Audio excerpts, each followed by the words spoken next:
Hey guys, welcome back to the channel. This is part 1 of our story. If you like this what if story and want to see part 2, let me know in the comments below. Before we start, don't forget to like, subscribe, and share this video with your friends. Also, check the description for more great content and my playlist. This story was posted by 𝗵𝗃𝗃𝗧𝗵 on Wattpad.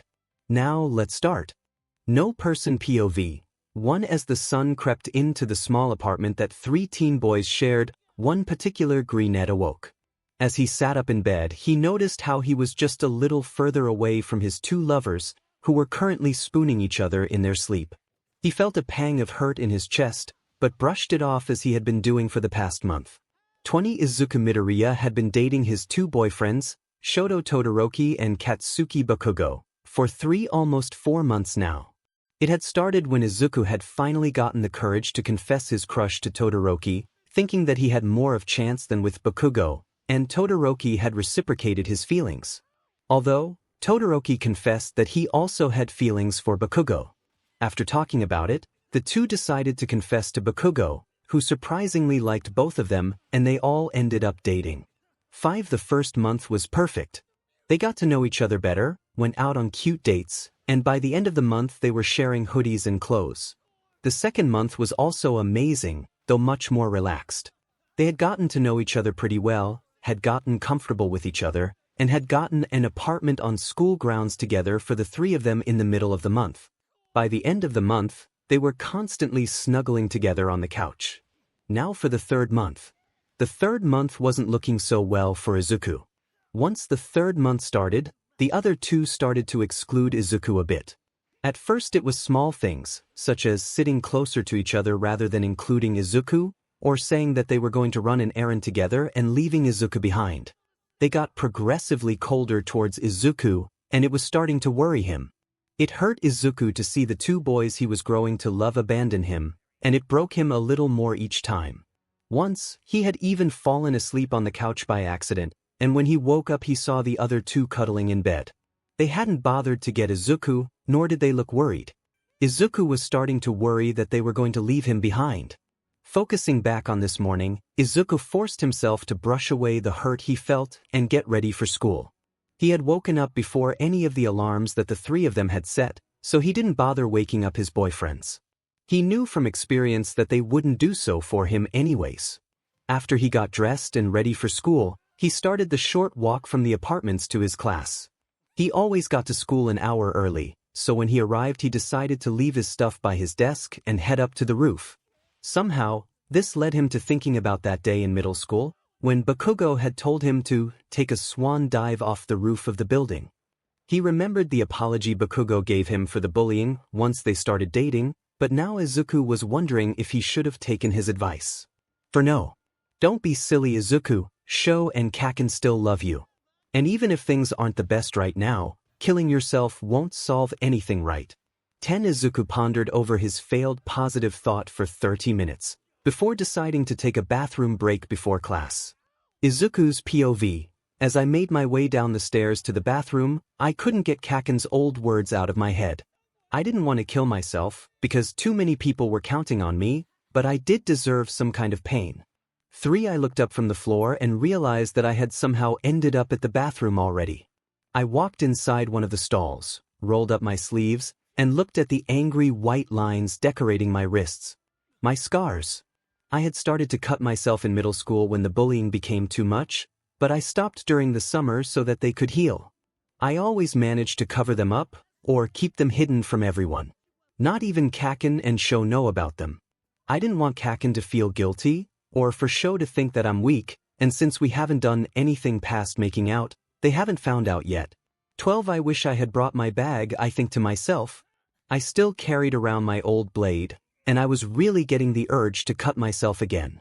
I'll probably make some new cuts during lunch or something. I suddenly remembered class, and saw that I had 10 minutes before the bell rang. I quickly got up from the stall, not needing to go to the bathroom anymore, and rushed back to the classroom. 𝗧𝗵 and Kaken were already there, but they were sitting next to each other away from me. I just walked past them, avoided eye contact, and didn't look at them for the rest of the morning. Time skipped to lunch. As soon as the lunch bell rang, I darted out of the classroom. I knew that 𝗂𝗏 and 𝗧𝗵𝗲 wouldn't come look for me, and rushed straight to the bathroom. As soon as I was sure that everyone was in the cafeteria, I looked through my backpack for my old razor. I looked down at my wrist once I found it, just running my fingers over the skin at first. Then, it was more like my fingers were searching for the most prominent veins, pushing to see which ones bulged out more. See, cutting always made me scared at first. No matter how many times I did it, I would always be scared when first making a cut. But the idea of seeing my BLD always calms me down. At first the pain stings, and I don't want to keep cutting, but the thought of seeing BLD makes me continue. Then, the pain starts to feel good. The stinging turns to pleasure, and all of a sudden I'm on a sort of high. I thought through all of this as the metal bit into my skin, drawing a low hiss from my mouth. 48 I can never make cuts deep enough to draw BLD on the first try, so I always make little scratches in the same place over and over until I draw BLD. I trained my eye on the place I just scratched and kept going. Picture BLD, all I want is to see some BLD, my BLD. I kept scratching, faster and faster, until I noticed that I had already scratched enough to make 4 different cuts. It was like my body went on autopilot. It kinda scared me that my body could fall back into a pattern that easily. 8 I guess old habits really do die hard. Izuku's POV. After I put away my blade, I saw that I had 5 minutes left of lunch. Too little to eat, so what's the point? No one's gonna care anyway.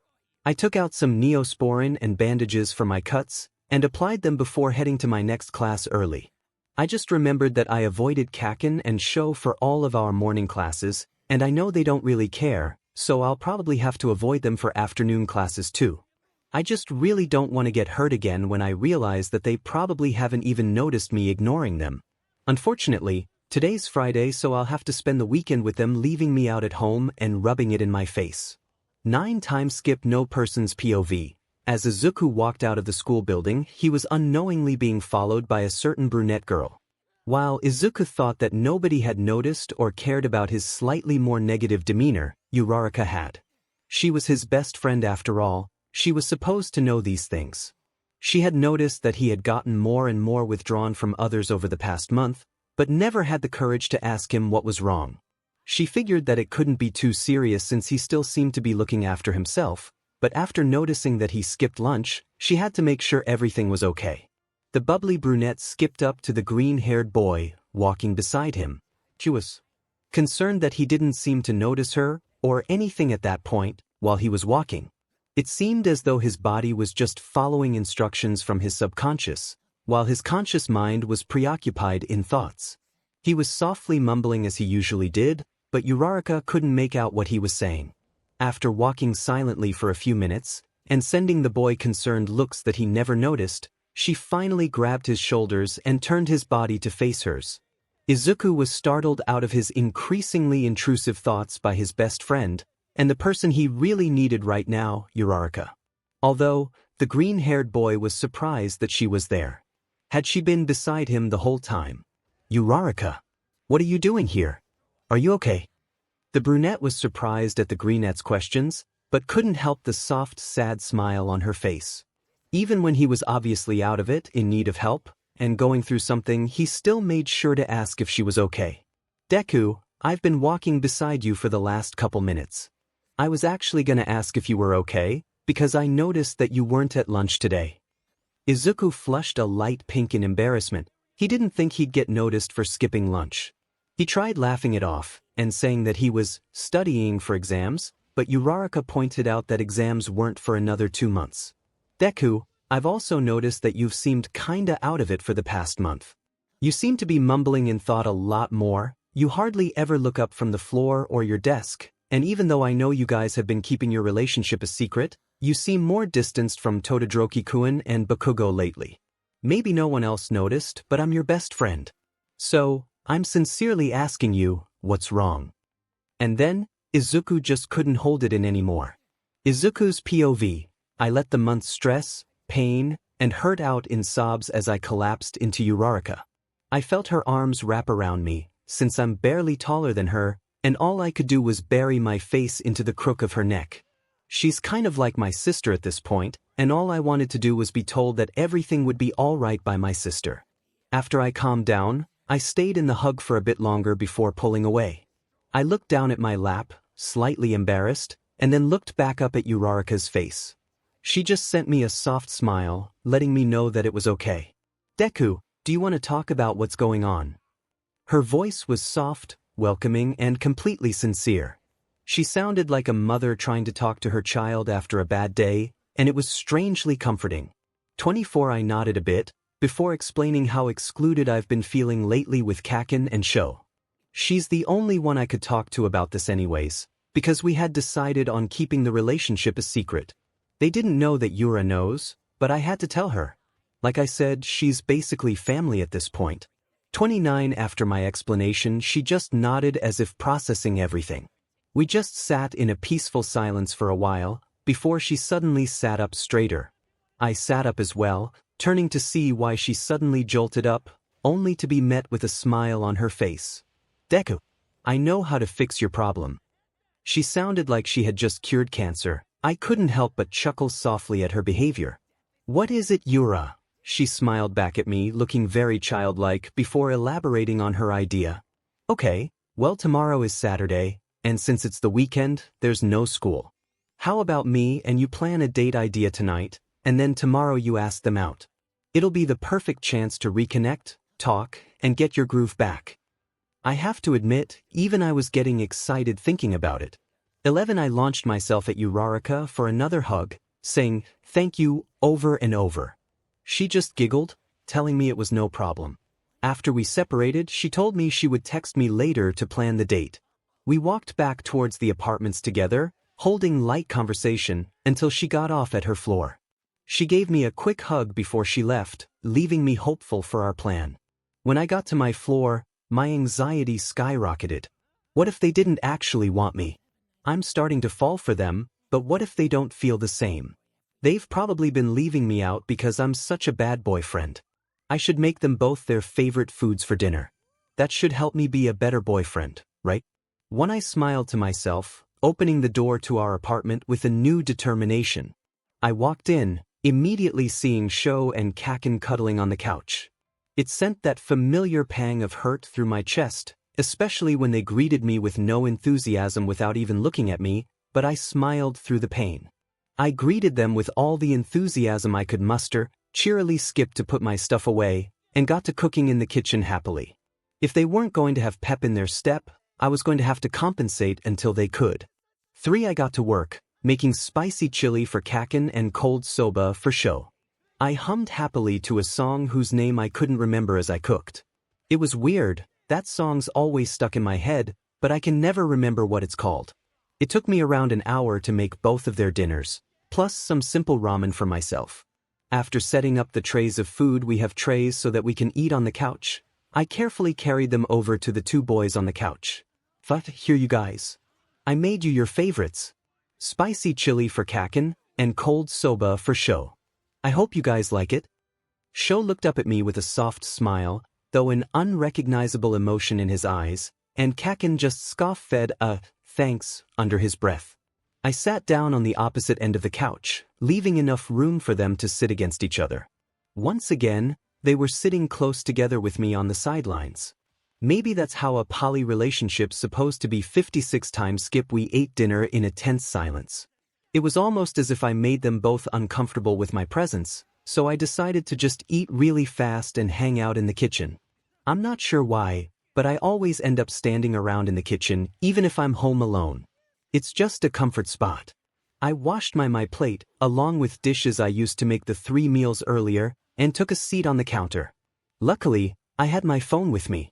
I scrolled through social media for a while, before 𝗬𝗧𝗏𝗏 texted me to start our planning. Sometime during our texting, 𝗂𝗂𝗏 and 𝗬𝗏𝗏 came and left their plates. I got up with a sigh to wash their dishes. Oh yeah, that was another thing that had been happening recently. Less love, more work. But, then again, maybe that's how a poly relationship works. 2 people are the main couple, and then there's the third person who's less included. Like a side piece, I guess, but for both of the people in the relationship. 40 I'm probably asking for too much by wanting more attention. The only reason we were all equal for the first 2 months was so that we could all get to know each other. It was nothing but formality. After washing the 2 plates, I went out on a walk. I wanted some time to think, and I didn't feel comfortable doing it at the apartment. Sometimes I like to think by talking out loud to myself, and that was what I was planning on doing tonight, so I didn't want to bother 𝗂𝗂𝗃 and show. I immediately felt relieved once the cool, night air hit my face. It was like I had been slowly suffocating throughout the day, and I hadn't noticed until I had fresh air in front of me. I began walking around the grounds, subconsciously doing laps around the apartment buildings. I didn't want to do any more dark thinking, because I didn't have my blade, so I decided to speak the date plan out loud to myself. Okay, so tomorrow at 6 in the morning, me and Yura will meet at the Sakura Park to set everything up. She's bringing the decorations and lights, while I'm supposed to bring the blankets and food. Although, I won't make the food until around noon tomorrow, since this is supposed to be a dinner date. I'm also supposed to bring and set up the tents, telescope, and music player. Once me and Yura get everything set up, I'll hopefully get back to the apartment without waking up Sho or 𝗂𝗂𝗃. I'm hoping we can get everything set up quickly enough for me to get back before Sho and 𝗂𝗂𝗃 wake up, so that I can make them breakfast. If they're still asleep by the time I finish breakfast, then I'll take it to them in bed, but if they wake up while I'm making it, then we can all eat at the table. After breakfast, I'll ask them if they're free for a date later, and if all goes as planned, they'll say yes. I really hope it'll work. If a romantic night stargazing doesn't help our connection, I don't know what will. 12 Just as I finished up speaking the plan out to myself, I came to a stop in front of the apartment building for our class. I can always trust my subconscious to guide me. I quietly made my way back to our apartment and changed into my nightwear. I was gonna sleep on the couch instead of in the bedroom, since I had an alarm set for 6 and I didn't want to wake them. Hopefully everything goes as planned. The green-haired boy woke up the next morning just as he'd planned. 6 on the couch and ready to attempt a date with his boyfriends. As he quietly got ready to go, he couldn't help but second-guess his actions. What if poly relationships really were supposed to be like how his was? Maybe he wasn't supposed to get as much attention and affection as the other 2. Maybe he was the inferior one in the relationship. Maybe he just didn't deserve as much affection as the other 2. 13 He silently made a promise to himself as he walked out the door. If this attempt didn't work, he would accept his place in the relationship as being inferior.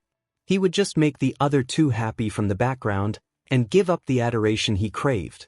He wouldn't get in their way, he wouldn't try for any attention or affection, he wouldn't bother them for anything. He would just make them happier or their lives easier in any way he could, without any kind of connection. 17 Time skip. As Izuku walked up to the Sakura Park, he exhaled a breath of pure nerves. He knew that this was it. It was his last chance at trying to be worthy of the relationship he craved. If he couldn't be good enough, then so be it. He walked past the playground part of the park and into the actual sakura trees. There were trails within the trees, but he wasn't planning on following them. He and Uraraka had stumbled on a secret place within the trees, where the sakura were placed just right. It always looked amazing whenever moon or sunlight hit it. He was lucky that him and the brunette had found it accidentally one day while hanging out. As he strolled up to the area they were meeting, he could already hear Uraraka at work. "Yura, did you get here early or something?" The bubbly brunette turned around from the work she had done, obviously startled by the greenette. The boy himself was startled by the girl's appearance. She seemed hyped up on some kind of caffeine, or at least he hoped so. She was way too energetic for the morning. "Hi Deku." "Yeah, I was so excited that I woke up at 4 this morning. So, the spot's almost set up. All we need to do now is set up your part. Deku, this is gonna be so great." Izuku nervously chuckled at his best friend's antics, still thrown off by all the energy so early in the morning. 9 For the next hour, he and the energetic brunette continued working on the small spot. They didn't stop until they were finished, and even then they had to double-check that everything looked good. They had finished everything up by around 7:30 in the morning, and Izuku still had to make breakfast for his boyfriends. He said a quick goodbye to Uraraka before rushing back towards the apartments. Uraraka had said something about staying out a bit longer, so he wasn't worried. The whole way back to the apartment, The green-haired boy mumbled. He mumbled over the different outcomes, chances of success, and everything in between. He was trying to use facts and patterns to predict what would happen, but he knew deep down that it would all depend on the unpredictable. Emotions and thoughts. Even he couldn't find a pattern in those. Too, as he approached the apartment building, he could feel himself almost start to tremble. He shouldn't have felt so scared to ask his partners a simple question, but he couldn't help it. He wanted to be good enough. With that in mind, he stalked up to building with a new slight confidence. He made his way to the elevator, not expecting to run into anyone. Especially not the bright redhead he saw. "Kiri, what are you doing up at this time? I figured you would have slept in later." The redhead just let out a chuckle before replying, "Hey 𝗵𝗃𝗧𝗏. Yeah, I don't know why, but my body just gets used to the training schedule during the week. Even though I want to sleep in, my body wakes me up. But hey, at least I get some extra training in." For Izuku softly smiled at Kirishima's answer, bringing a light blush to both of their faces. While Izuku was clueless as to why he had that reaction, Kirishima knew exactly why there was a blush on his own face. Although, neither boy noticed the other's reaction. They stood in a comfortable silence for the rest of the ride, until Izuku realized something. "Hey Kiri." The redhead looked up from his spot on the floor. "Yeah, Midoriya." The brunette looked slightly confused, as if trying to figure something out. "You said you were training, right?" The redhead simply nodded. "Well, the elevator's going up. Shouldn't you be going to the first floor?" Kirishima let out another low chuckle at Izuku's nervousness. "Oh yeah, well Kaminari said he wanted to start training on the weekends too. I'm on my way to drag his butt up." Izuku and Kirishima looked each other in the eyes after Kirishima's last statement. They were almost lost in each other's eyes, both of them starting to look at each other's lips. When they met eyes again, it wasn't long before they both burst out into laughter. They were laughing so hard, they were doubled over, barely breathing, and not able to get a word out. They didn't stop laughing until they reached Kirishima's floor and he had to go. "Well, catch you later 𝗵𝗃𝗧𝗏." Izuku sent a smile in Kirishima's direction. "For sure, Kiri." As the doors closed, Kirishima thanked whoever was controlling the universe that Izuku wasn't there to see his fully flushed face. Guilt struck the redhead for having that reaction, before going in the direction of his lover's apartment for their training session. 19 Izuku spent the rest of the elevator ride to his floor a bit confused. Why did his face heat up after his conversation with Kiri? And what was that moment they shared? He shook his thoughts away as the elevator opened up to his floor. He stealthily made his way down the hall, and did his best to silently unlock and open his apartment door. Once he made it in, he crept into the bedroom to ensure his boyfriends were still asleep. He confirmed that they were when he saw them cuddling asleep together. This time, the sight only fueled Izuku on his quest to be a worthy boyfriend. He smiled softly at them before heading to the kitchen. For Izuku began making pancakes from scratch, homemade whipped cream, 2 omelets for Katsuki and Shoto, along with his own strawberry jam for the pancakes. He also made a plate of bacon in case one of his lovers wanted some. Just as he finished setting up the breakfast, 2 pairs of footsteps could be heard, lazily making their way to the kitchen. Breakfast was the only meal they ate at the kitchen table, so that was nothing new. However, to the 2 sleepy boys, a breakfast this fancy was. They never made anything too complicated for breakfast, usually just cereal or toast, but Izuku's breakfast was a combination of simple and extravagant. Most everything was homemade, aside from the orange juice, and it was all set up meticulously. Not a single detail was placed without Izuku wanting it there. The 2 boys sat down in awe, speechless. "Well, not Katsuki. 22, huh? Did you make all this, you diamond nerd?" Izuku giggled nervously before replying with a shaky smile. Why? I did, Kaken. I made it for you and Sho. I just wanted to show you guys that I'm gonna do my best in this relationship." Ha. Izuku threw in an awkward kind of giggle last minute, hoping that it would smooth out the small tension in the room. While he was busy looking down in nervous fear, Shoto and Katsuki shared a look. They both were feeling guilty over poor Izuku's attempts and efforts in the relationship they all had going on, and were starting to feel bad about their behavior of the past month. Although, they wouldn't let Izuku know this. Teach whatever nerd. Thanks. Katsuki flushed a light pink when he said this, remembering how he'd felt back when the greenette had first confessed to him, but quickly snapped out of it when he heard Shoto's simple, thank you. There was a reason that he and Shoto felt guilty, and even though it made them both feel bad, it was a decision they had both come to. One that Katsuki was sure about. It was no problem, really. I wanted to do this for you guys. I hope you guys enjoy. The two now sitting boys looked at the green-haired boy as he walked towards the fridge. They were left confused. Izuku had already made breakfast. Why wasn't he eating?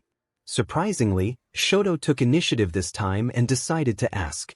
Hey, Izuku.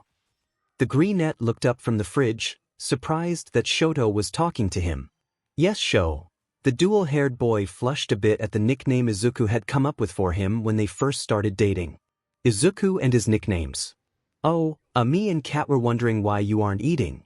You made breakfast already. Izuku smiled brightly at the monotonous sound coming from his boyfriend. He had always loved Shoto's voice. Oh, silly Sho. That's for you guys. I'm just gonna eat some cereal like usual. The dual-haired boy looked down in confusion. Izuku had already gone back to making his cereal, but Shoto couldn't help but fall into his thoughts. He returned to the table with Katsuki, telling him Izuku's reason for not eating the breakfast he'd already made, and they both agreed that they felt terrible. 15 Shoto looked over the masterpiece on the table, seeing that Izuku really had made it all for them. 2 plates with 2 pancakes each, 2 small bowls of homemade cream for each boy, along with an omelette on each plate besides the pancakes, a plate of bacon in between Shoto's and Katsuki's plates for them to share, and a mason jar of warm sweet jam in the center of the small table. It was all planned just for them. With this, Shoto and Katsuki fell down similar trains of thought. They both recalled the sweet boy in the kitchen, and when he had first confessed his feelings. For Shoto it was absolutely special. He remembered he was packing his things up, getting ready to go home, when the timid boy had approached him. Izuku was normally very peppy and social in class, so it worried Shoto that one of his crushes was so nervous-looking. He remembered how he almost felt his flames activate at Izuku's confession, and how lucky he felt that someone so great liked him back. He was absolutely overjoyed when Izuku asked him to be his boyfriend, and he recalled almost losing his cold facade. Although, in the end, his facade had broke anyway when he smiled at Izuku. He almost smiled again just thinking about it, but then remembered the guilt-inducing decision he and Katsuki had made. 16 for Katsuki, all he could say when both of his crushes confessed was that he was happy. He hadn't expected either of them to like him, let alone both. With Izuku, it was special because he felt forgiven. He felt like the previous bond between them, the one he himself had broken, was coming back to life. He felt like he was given a second chance. He remembered all the small things about Izuku that he used to obsess about. His fluffy green hair, his bright emerald eyes, he had about every single freckle on the boy's face memorized. He had adored every little thing about him. The reason he and Shoto were feeling guilty now was because of their change in feelings. 46 to Katsuki, the green in Izuku's hair looked dull compared to the mesmerizing peppermint pattern on Shoto's head. Izuku's bright emerald eyes looked like murky swamp water when he was looking into Shoto's appealing mismatched gems. And how could he keep every one of those freckles memorized when he had a gorgeous scar to practice tracing? It wasn't Izuku's fault, it was just that Katsuki didn't see him the same anymore. It was the same for Shoto. When he thought of Izuku, his flames didn't threaten to ignite like they did for Katsuki. He realized that what he'd mistaken for a crush was actually admiration and an idolization for Izuku. Both boys felt bad, but what could they do? Once they had both realized their change in emotions and talked to each other about it, they decided to just cut Izuku out. At that point, they were just frustrated at not getting alone time together. Izuku mostly just annoyed them. They knew it was their own fault for not just leaving him already, but they couldn't bear to tell him. Because of that, they were stuck with a constant third wheel. They were grateful for the nights when Izuku accidentally fell asleep in the couch, and for when he would go hang out with 𝗎𝗓𝗏. Other times when they wanted to be alone, they came up with excuses that Izuku was obviously beginning not to buy. They had always known that this behavior hurt Izuku, because there was always a second whenever he would see them both cuddling, or see them laughing together, or even just sitting together but away from him, when his happiness would fall. Just a little. His smile would dull a bit, but he would force the corners of his mouth to stay up. They could see each time they drove a little more pain into his pure heart. Although, they didn't really feel bad until now. 49 The night before, Izuku had made them both special dinners, while he made himself a simple ramen. They had both just left him their plates to wash, like they had been doing all month. They didn't make conversation with him anymore, barely acknowledged him in class, didn't show him any kind of affection that you're supposed to in a relationship. They just distanced themselves. They did all the couple things with each other, and left Izuku out of it. They hadn't fully realized all that Izuku put up with until now. Even then, they don't know the full extent of the hurt they've caused. It seemed like Shoto and Katsuki had spent a lifetime going over these thoughts, when in reality it was closer to 2 minutes. When they finally snapped out of their thoughts, they noticed that Izuku still wasn't sitting with them. "Hey nerd, why aren't you sitting with us? I'm sure your 𝗵𝗃 cereal's done by now." It was like they were taking turns with who spoke to Izuku. Too scared to break the pattern, Izuku came jogging from the kitchen, since the table was in an area between the kitchen and living room, and slowed down a few meters away from the table. "Oh, well, I don't want to bother you two and ruin the breakfast. I just want you guys to have a good morning. I'm just gonna go back and finish my cereal in the kitchen, but I'll come back to ask you guys something after I'm done. I hope you guys enjoy the meal." And with that, the green-haired boy spun back around into the kitchen. The kitchen was built with a little half-wall, leaving the rest open, so it almost seemed like Izuku wasn't there. But Shoto and Katsuki knew. They knew that behind that wall was their annoying third wheel with the pure heart, who they just couldn't stop hurting. 48 times skip Izuku bounced back out of the kitchen towards the small table where Katsuki and Shoto had also finished their breakfast. He was nervous about asking them out, but this was his last option. "Hey guys, did you like the breakfast?" He was also nervous about the food he made them, if that wasn't painstakingly obvious. He really just wanted to be good enough for them. "Yes, it was very good. Thank you, Izuku," replied Shoto. "I'm glad. Here, let me just take your guys' plates and dash." Izuku didn't get a chance to finish before getting interrupted by the both of them. "𝗵𝗃 nerd, sit down, I'll wash my own plate," Katsuki said before Shoto added, "I'll wash my own plate too. Just sit down and we'll come back so you can ask us your question." 13 times skip Izuku just nodded before sitting down, a bit weirded out by not having to do the dishes. It had been a while since everyone did their own dish. While the green-haired boy sat in a confused state, Shoto and Katsuki were scared for Izuku's question. What do we do if Izuku asks us about our recent behavior, Kat? The monotonous-sounding boy seemed to be a lot more worried about getting found out than Katsuki. "Relax, 𝗬𝗎. If he asks, then we'll finally have to tell him the truth. We won't have to avoid it anymore, and that dumbass nerd can finally leave. Don't get me wrong, I feel bad in 𝗬𝗎, but he's pretty annoying. His third wheeling is the whole reason we had to actually schedule today for our first time. Plus, he'll get an actual shot at being all lovey-dovey and CRP with someone else. And if he doesn't ask, then we'll get to it another day. Stop stressing out, babe." Shoto nodded, giving Katsuki a peck on the lips before they both went back to Izuku.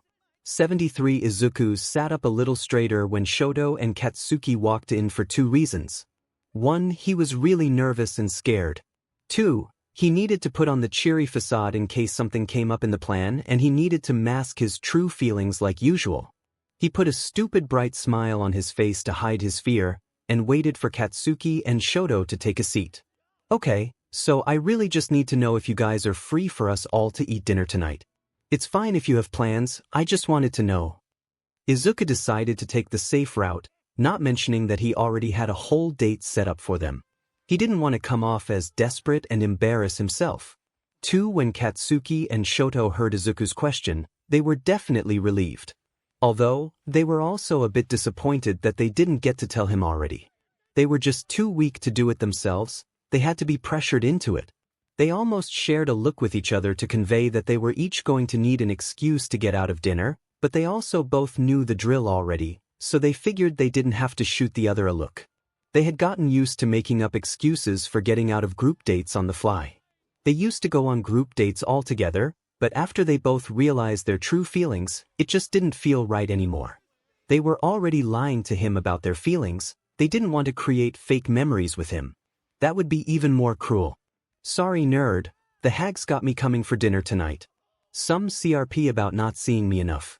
It's total bullshit, but if I don't go she'll keep nagging at me.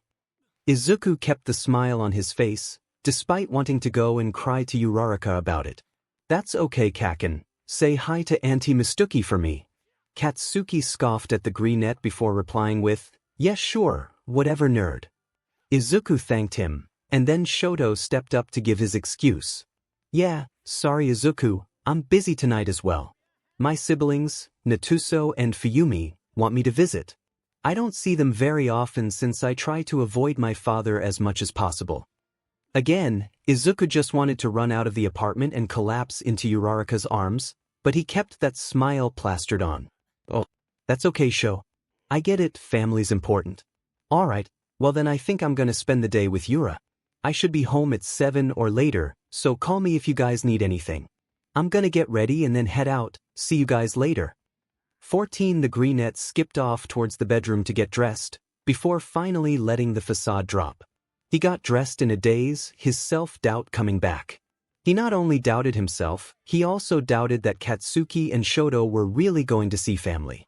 After contemplating for a bit, he decided to grab the blade from his backpack and go to the bathroom.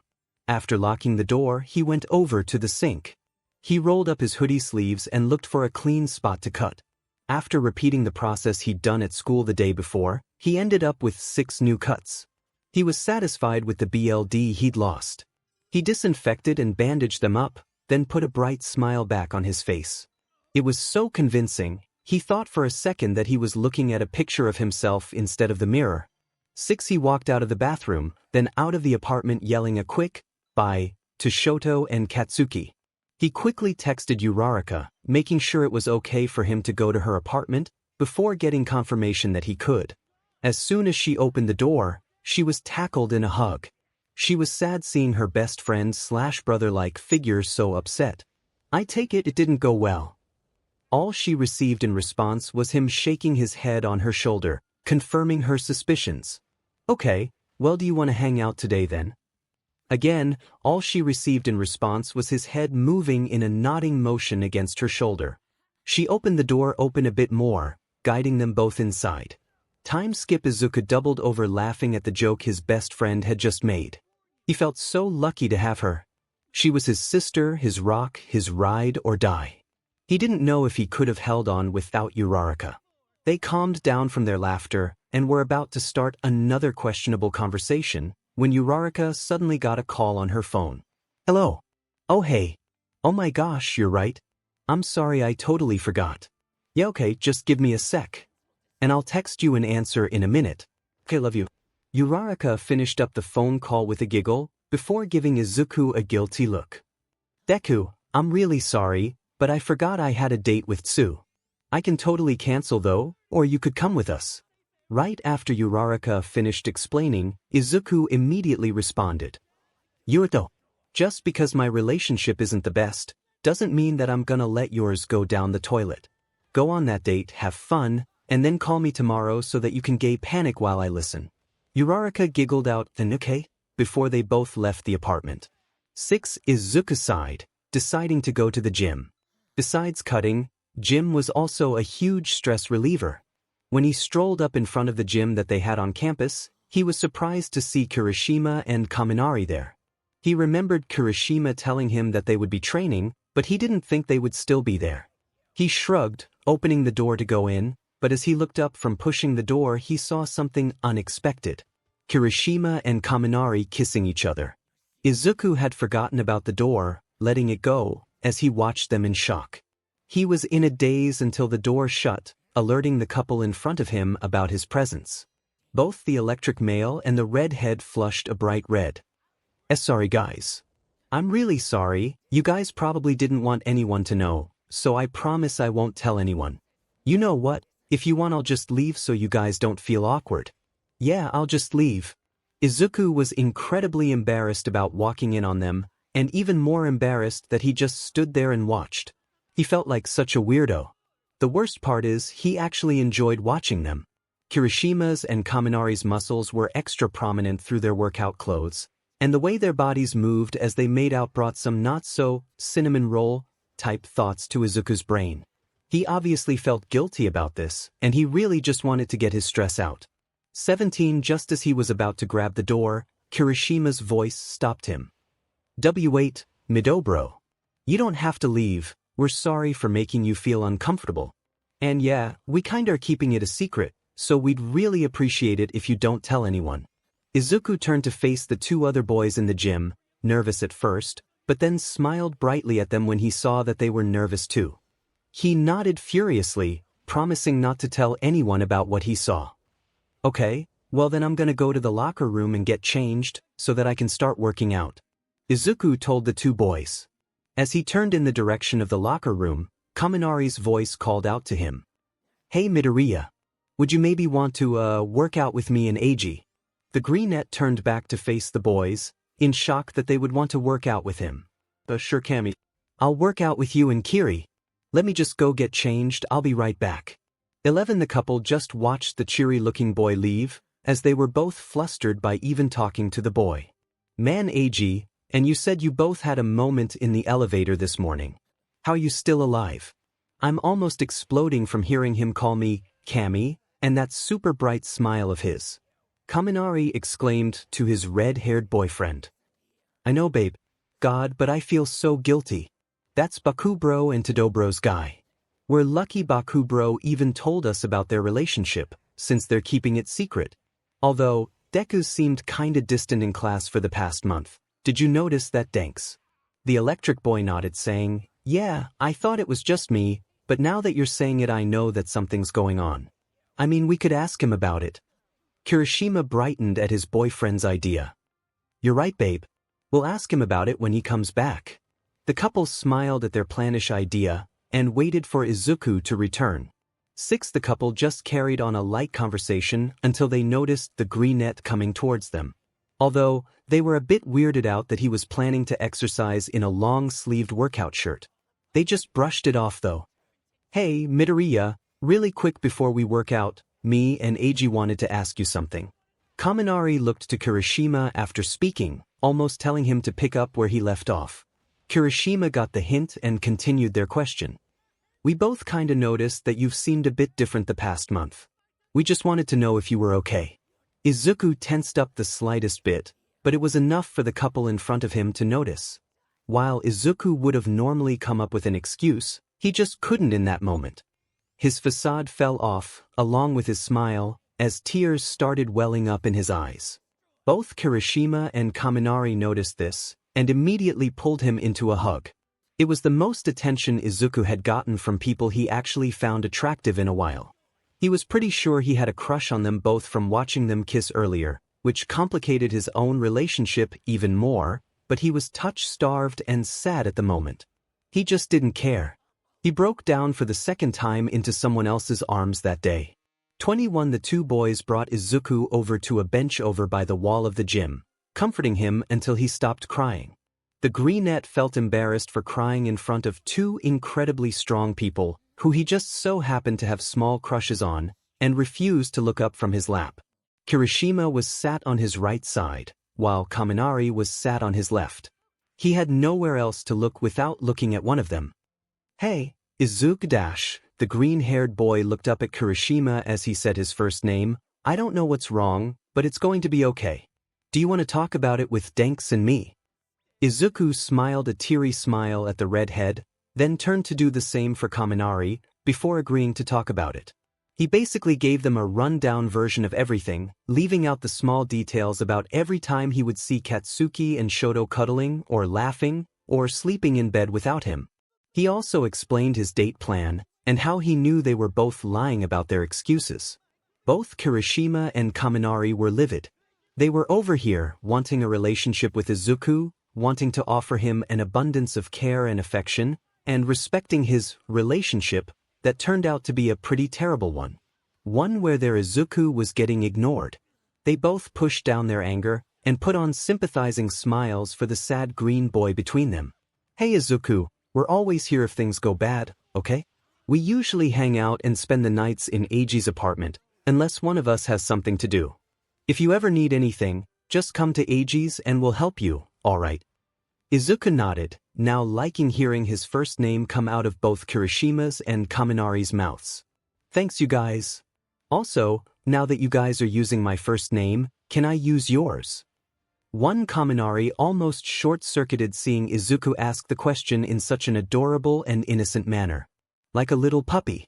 Meanwhile, Kirishima was trying his hardest to fight the blush on his face.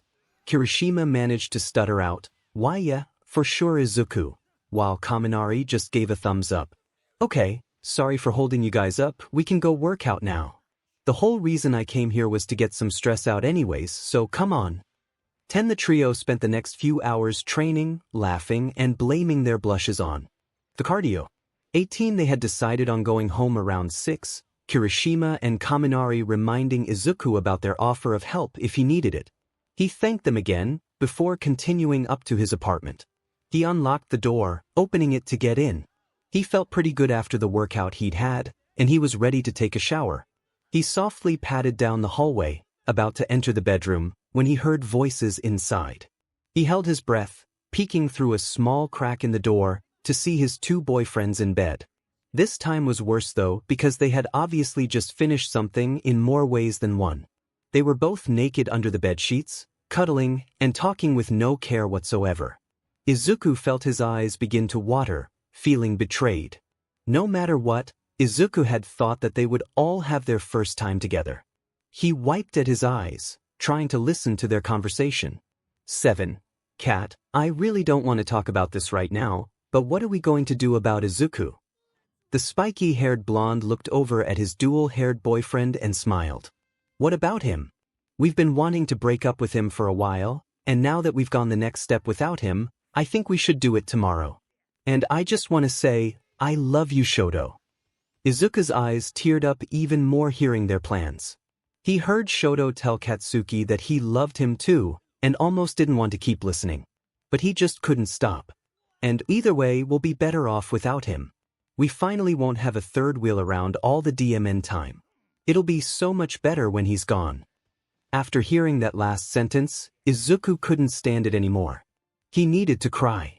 7. He walked back to the couch in the living area, sat down and cried.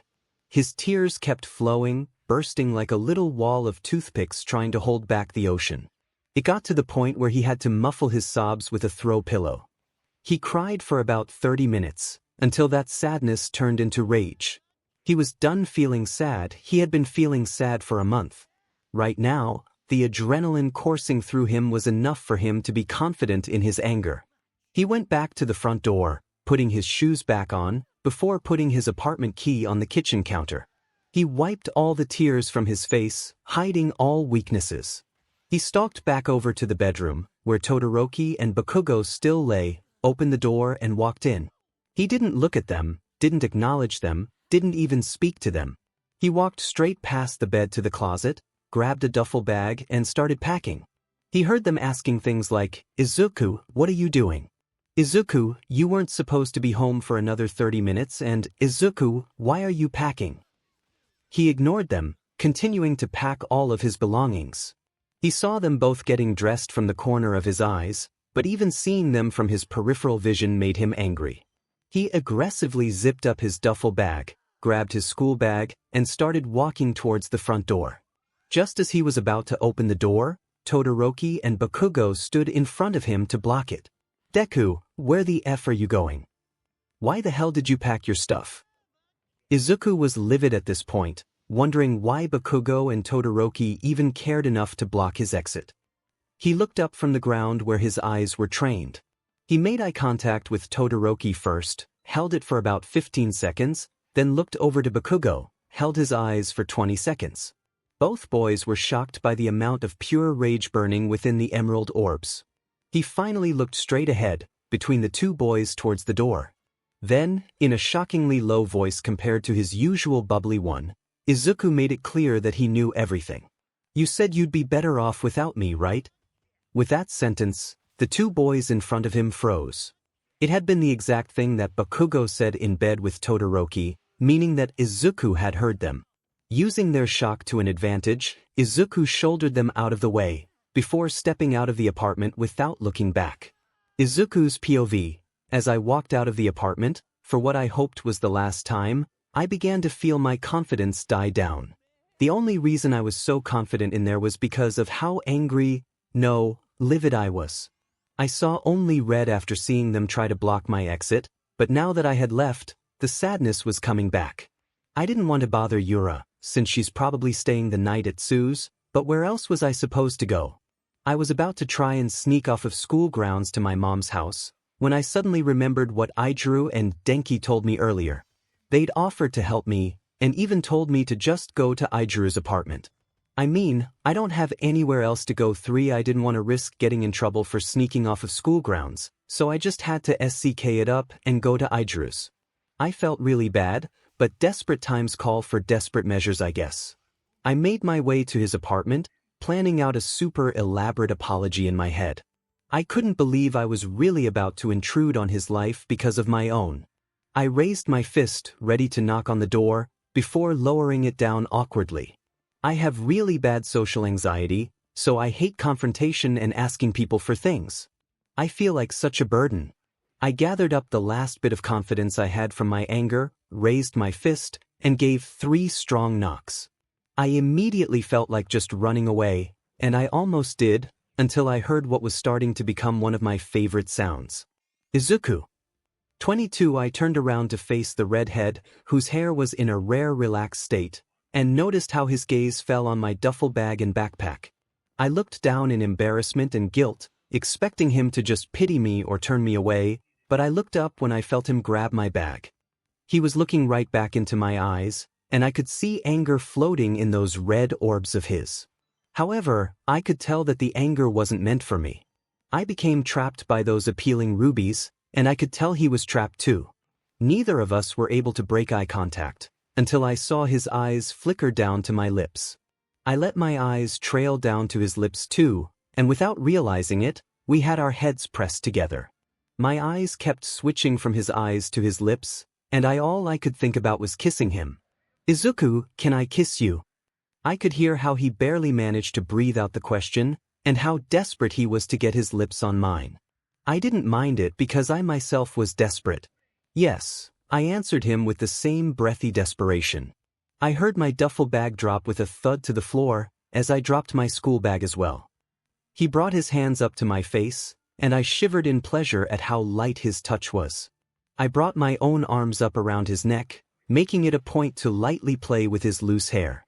I waited until our lips were close enough to feel like feathers rubbing together if we were to move them, before whispering, "You know, I think I like your hair down, Ijuru." I gave a small tug on the hairs by the nape of his neck, drawing a small from him and eliciting a subtle shiver through his body. Finally, I connected our lips fully, creating a world of warmth. The feeling I got from the kiss was the same you got from warm hugs, cuddles, and love. It almost felt like he actually loved me, and I was guilty of enjoying that feeling. I was grateful for that feeling of care. Grateful for the affection. It had been so long since I actually felt loved that I didn't notice the tears building in my eyes. I didn't realize I had started crying until I tasted tears in the kiss as well. 17. I pulled back and saw that Ijuru looked guilty. "I am so sorry, Izuku. I shouldn't have kissed you. You're obviously not okay. I'm so sorry. I cut him off, putting my finger over the lips I had just been tasting. After I was sure that he wouldn't keep talking, I wrapped my arms around his waist and got on my toes to reach his ear. "Thank you, Ijuru. You made me feel loved, which is all that I've wanted for the past month." I gave him a kiss on the cheek before resting my head on his chest. I felt his arms wrap around me, feeling like a shield from all negativity, and I let myself sink into the warmth for a few minutes. After feeling enough contentedness from the physical affection, I pulled away and gave Ijuru a smile. He smiled back, a shark-toothy smile, and I could see a blush form on his face. I felt heat rise to my own face, but forced myself to not become a stuttering mess. I really meant it, 𝗧𝗪𝗼. Thank you for making me feel cared for. I know I probably don't deserve any of the affection you just gave me, but I'm really grateful for it. I looked down after my last statement, feeling guilty about receiving the physical contact we just shared. Although, the guilt also reminded me of one very important fact. Before 𝗧𝗪𝗼 could respond to what I'd said, my head snapped up, startling him. Izuku, are you okay? What's wrong? I wanted to smile at his concern, but I was still panicking about my realization. Aren't you dating Denki? I don't want to ruin you guys' relationship with my own issues. Even though I would totally date both of you. I made sure to mumble that last part to myself. 𝗧𝗪𝗼 just chuckled a nervous chuckle before saying, I don't think he'll be too mad, although maybe a little jealous. Now I was confused. Did 𝗧𝗪𝗼 just say Denki would be jealous? I kissed his freaking boyfriend. I wouldn't be surprised if he wanted to stun gun me with his quirk. What's that supposed to mean? 𝗧𝗪𝗼, I'm so confused. 𝗧𝗪𝗼 just laughed at my confused whine, and I could feel my face turn red again. Ugh, why does he have to laugh at me? Okay, I'm getting really whiny now. Look, Izuku, why don't we go inside and we can all talk? Denki's probably wondering what's taking so long anyway. And I saw your bags, so you're explaining what happened and whose asses we need to kick. I laughed at his semi-real anger towards Kaken and, no, I mean Bakugo and Todoroki. Alright, I'll explain everything to you guys. But, I'm still confused, so you guys have to explain too. And I really don't want to lie to Denki about what just happened, so we're telling him, okay. 𝗧𝗪𝗼 chuckled at my demands, but agreed anyway, letting us both into his apartment. All of the apartments had the same structure, so I knew where all the rooms in his apartment were. The only thing differing 𝗧𝗪𝗼's apartment from Todoroki's and Bakugo's is the color scheme and decor. I set my stuff on the floor by the couch in the living area, before taking a seat. 𝗧𝗪𝗼 told me he was going to get Denki from the bedroom, so I just waited for them to return. I mostly just fidgeted with my fingers and looked at the ground, until I heard 2 pairs of footsteps making their way into the living room. I looked up to see Denki with the same angry look on his face that 𝗧𝗪𝗼 had when he noticed my bags. I guess 𝗧𝗪𝗼 told him. But it doesn't seem like he knows about the kiss. That's actually better, me and 𝗧𝗪𝗼 can tell him together and we'll both face the heat. Did those sons of beaches hurt you, Izuku? 'Cause I'll mess their CRP up? Eiji may be too nice to do it, but I'm not. Just say the word and I'll do it. Denki kept on rambling about beating up Todoroki and Bakugo, and honestly I was kinda tempted to let him, but luckily 𝗧𝗪𝗼 was still thinking right, and calmed Denki down with a hug. 9. Denki, I'm fine, I promise. Yeah, they were huge jerks, but if you beat them up I'll just feel bad. Now, do you guys want to know what happened? 𝗧𝗪𝗼 and Denki nodded and sat down across from me on the other couch they had. I explained everything that happened, tearing up a bit when I had to relay everything I heard and saw through the door, but they both comforted me through that. Gosh, they're just so caring and perfect. After getting through my tears, I finished up the story with my angry exit scene, and they just stared at me in awe. They wouldn't stop praising me for my reaction to the whole situation, and I felt my face go a bright red. When I tried to hide my face in my hands, Denki wouldn't let me, saying that he wanted to see the brave face who didn't take anyone's SHT. His words, not mine. So yeah, that's really all that happened, I said, trying to make the atmosphere more relaxed. Then, I suddenly remembered the whole reason I came to 𝗧𝗪𝗼's apartment. Oh, one more thing. I was wondering if you guys wouldn't mind letting me spend the night here. I would spend it at Yura's apartment, but I'm pretty sure she's spending the night with her girlfriend, and I don't want to bother her. But it's totally fine if you guys say no. I could always go home to my mom and spend the night there. 𝗧𝗪𝗼 and Denki shared a look before looking back at me. Actually, me and Denks have something to tell you that may make you want to stay longer. 68 No person's POV, for Izuku looked at the couple in front of him with confusion on his face. Something that would make him want to stay longer. 𝗧𝗪𝗼 turned to face Denki, remembering what happened between him and Izuku in the hallway, and started to speak again.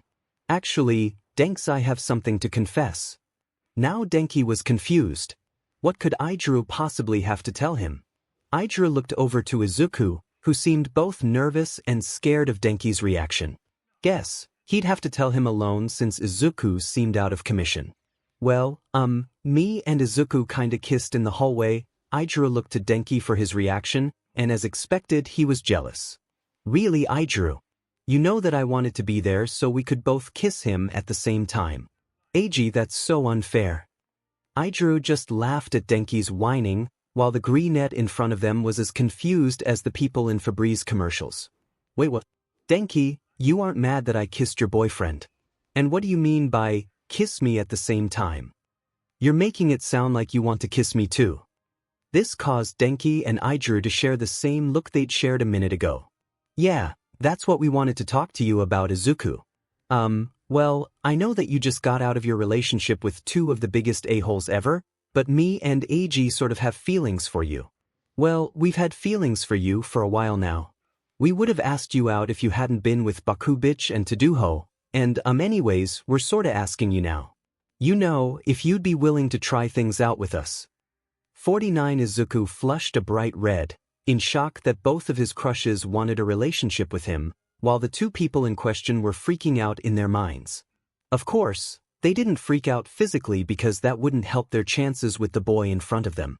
When the electric boy's words finally sank into the 𝗧𝗏, he stuttered out an answer.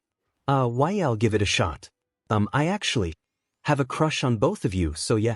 Both 𝗳𝗏 and Denki were over the moon about the 𝗧𝗏's response. Denki literally fist-pumped the air in excitement, while 𝗳𝗏 just chuckled at 𝗧𝗂𝗃's cuteness. When Denki finally calmed down, he remembered something he wanted to do. So 𝗧𝗂𝗃, can I get my kiss now? 𝗧𝗂𝗃 flushed a bright red at first, flustered by the forward question, which made Denki smirk. That was before 𝗧𝗂𝗃 pulled Denki by the collar of his shirt, definitely flustering the boy, leaning down to his ear and whispering, well, didn't you want your kiss? Or am I gonna have to take it? The only sound Denki could make was the hitch of his breath and the gulp of anticipation in his throat. 𝗧𝗂𝗃 chuckled lowly, only argued the electric male more. Guess I'll have to take it then. 𝗧𝗂𝗃 whispered huskily. The green-haired boy kissed a trail from Denki's earlobe to his jaw and finally crashed their lips together. Again, the kiss gave 𝗧𝗂𝗃 a sense of comfort and care, only this time with the spark of passion. 32 he pulled away after a few seconds, sitting back onto the couch like he didn't just become a whole other person. Denki was blushing furiously, a bit shocked by how demented 𝗧𝗂𝗃 had just been with him, and 𝗳𝗏 was just watching the whole thing in amusement and arousal. Well then, 𝗳𝗏, I knew you were at least a little demented from how you acted during our kiss, but that was hot to watch. And just like that, the shy, flustered, bright red 𝗧𝗂𝗃 was back. Well, I mean, yeah, I guess I'm sort of a top. People all think I'm a bottom, but then again the last relationship I was in was my first, so only you guys know the truth now. But I only really give off top energy, I guess you could call it, whenever I'm making out with someone. Or you know that. 𝗳𝗏 chuckled at 𝗧𝗂𝗃's answer, while Denki was still out of commission from the kiss 𝗧𝗂𝗃 gave him. By the way, 𝗳𝗏, did you call me 𝗳𝗏? The redhead flushed as bright as his hair before answering. Waya, is that okay? 𝗧𝗂𝗃 giggled at 𝗳𝗏's response. Of course it is. You just reminded me that I have to give you guys nicknames now. I'll use Eiji and Denks until I can come up with something better. 𝗧𝗂𝗃 gave both boys a kiss on the cheek, before asking to use their shower. 𝗳𝗏 obviously let the boy use the shower, so while 𝗧𝗂𝗃 washed himself of the long day he'd had, the redhead and electric blonde tried to revive themselves from the borderline heart attacks 𝗧𝗂𝗃 had given them. 21 No Person's POV. When 𝗧𝗂𝗃 finished up his shower, he returned to the living area to grab his things and set up a bed on the couch, but his bags were nowhere to be found. He looked around in confusion, before deciding to try asking 𝗳𝗏 and Denki. He didn't want to intrude on his two new boyfriends' alone time together. They were probably used to doing things without him, and he didn't want to ruin their dynamic. But he needed his stuff. He was lucky he'd grabbed clothes for his shower, because otherwise he'd be searching for his bags and a towel. That would be embarrassing. He walked up to the bedroom door, knocking shyly, before hearing a muffled voice tell him to come in. He shuffled into the room with his head down, still feeling nervous about intruding on the redhead and electric male, before finding the courage to look up at them. He was met with his two crushes, boyfriends, snuggled together in bed. 𝗬𝗪 was reading some kind of graphic novel, while Denki was on his phone with his head positioned on 𝗬𝗪's chest. This brought a small smile to the brunette's face, but he still felt anxious.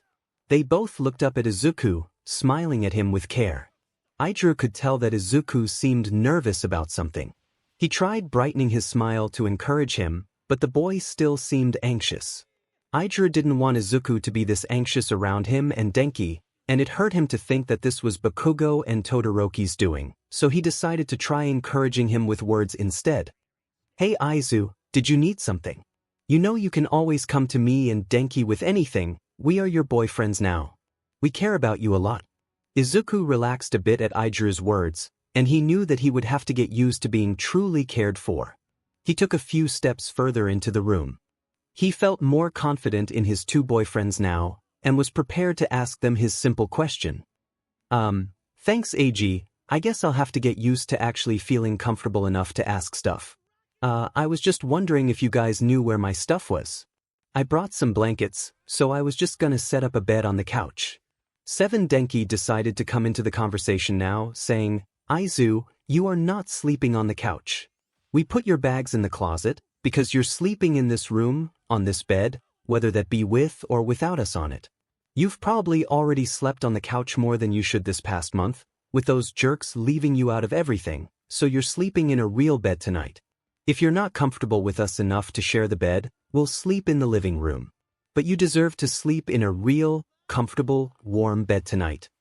Denki finished up his little rant with a smile directed at Izuku. The brunette just flushed a light pink at how much both boys seemed to care about him. When he finally got a hold on himself, he smiled brightly at his boyfriends before saying, I really like you guys. You're caring, kind, and just so perfect. You guys have made me feel more cared for in a day than my 2 exes have made me feel in the 3 whole months we were dating. I really don't want you guys to sleep on the couches, and I really wouldn't mind some cuddles tonight, so I guess we're sharing the bed. 14 Izuku said the last sentence a bit sheepishly, feeling embarrassed about accidentally admitting he wanted cuddles. The 2 boys were excited about the cuddles, but didn't say anything. 𝗬𝗪 thought this was the perfect opportunity to both fluster and shower his new boyfriend with love. He partly uncovered the bed, patting the spot for Izuku to sit down. Come here, love, get in bed with us. We've been wanting to cuddle you for months, and we finally have you all to ourselves. Izuku flushed a bright red, looking like an actual tomato, as he scurried to the spot 𝗬𝗪 had for him. 𝗬𝗪 just stared lovingly at Izuku, his perfect little green boyfriend. 29 After pulling the covers over himself, Izuku looked over at his 2 boyfriends.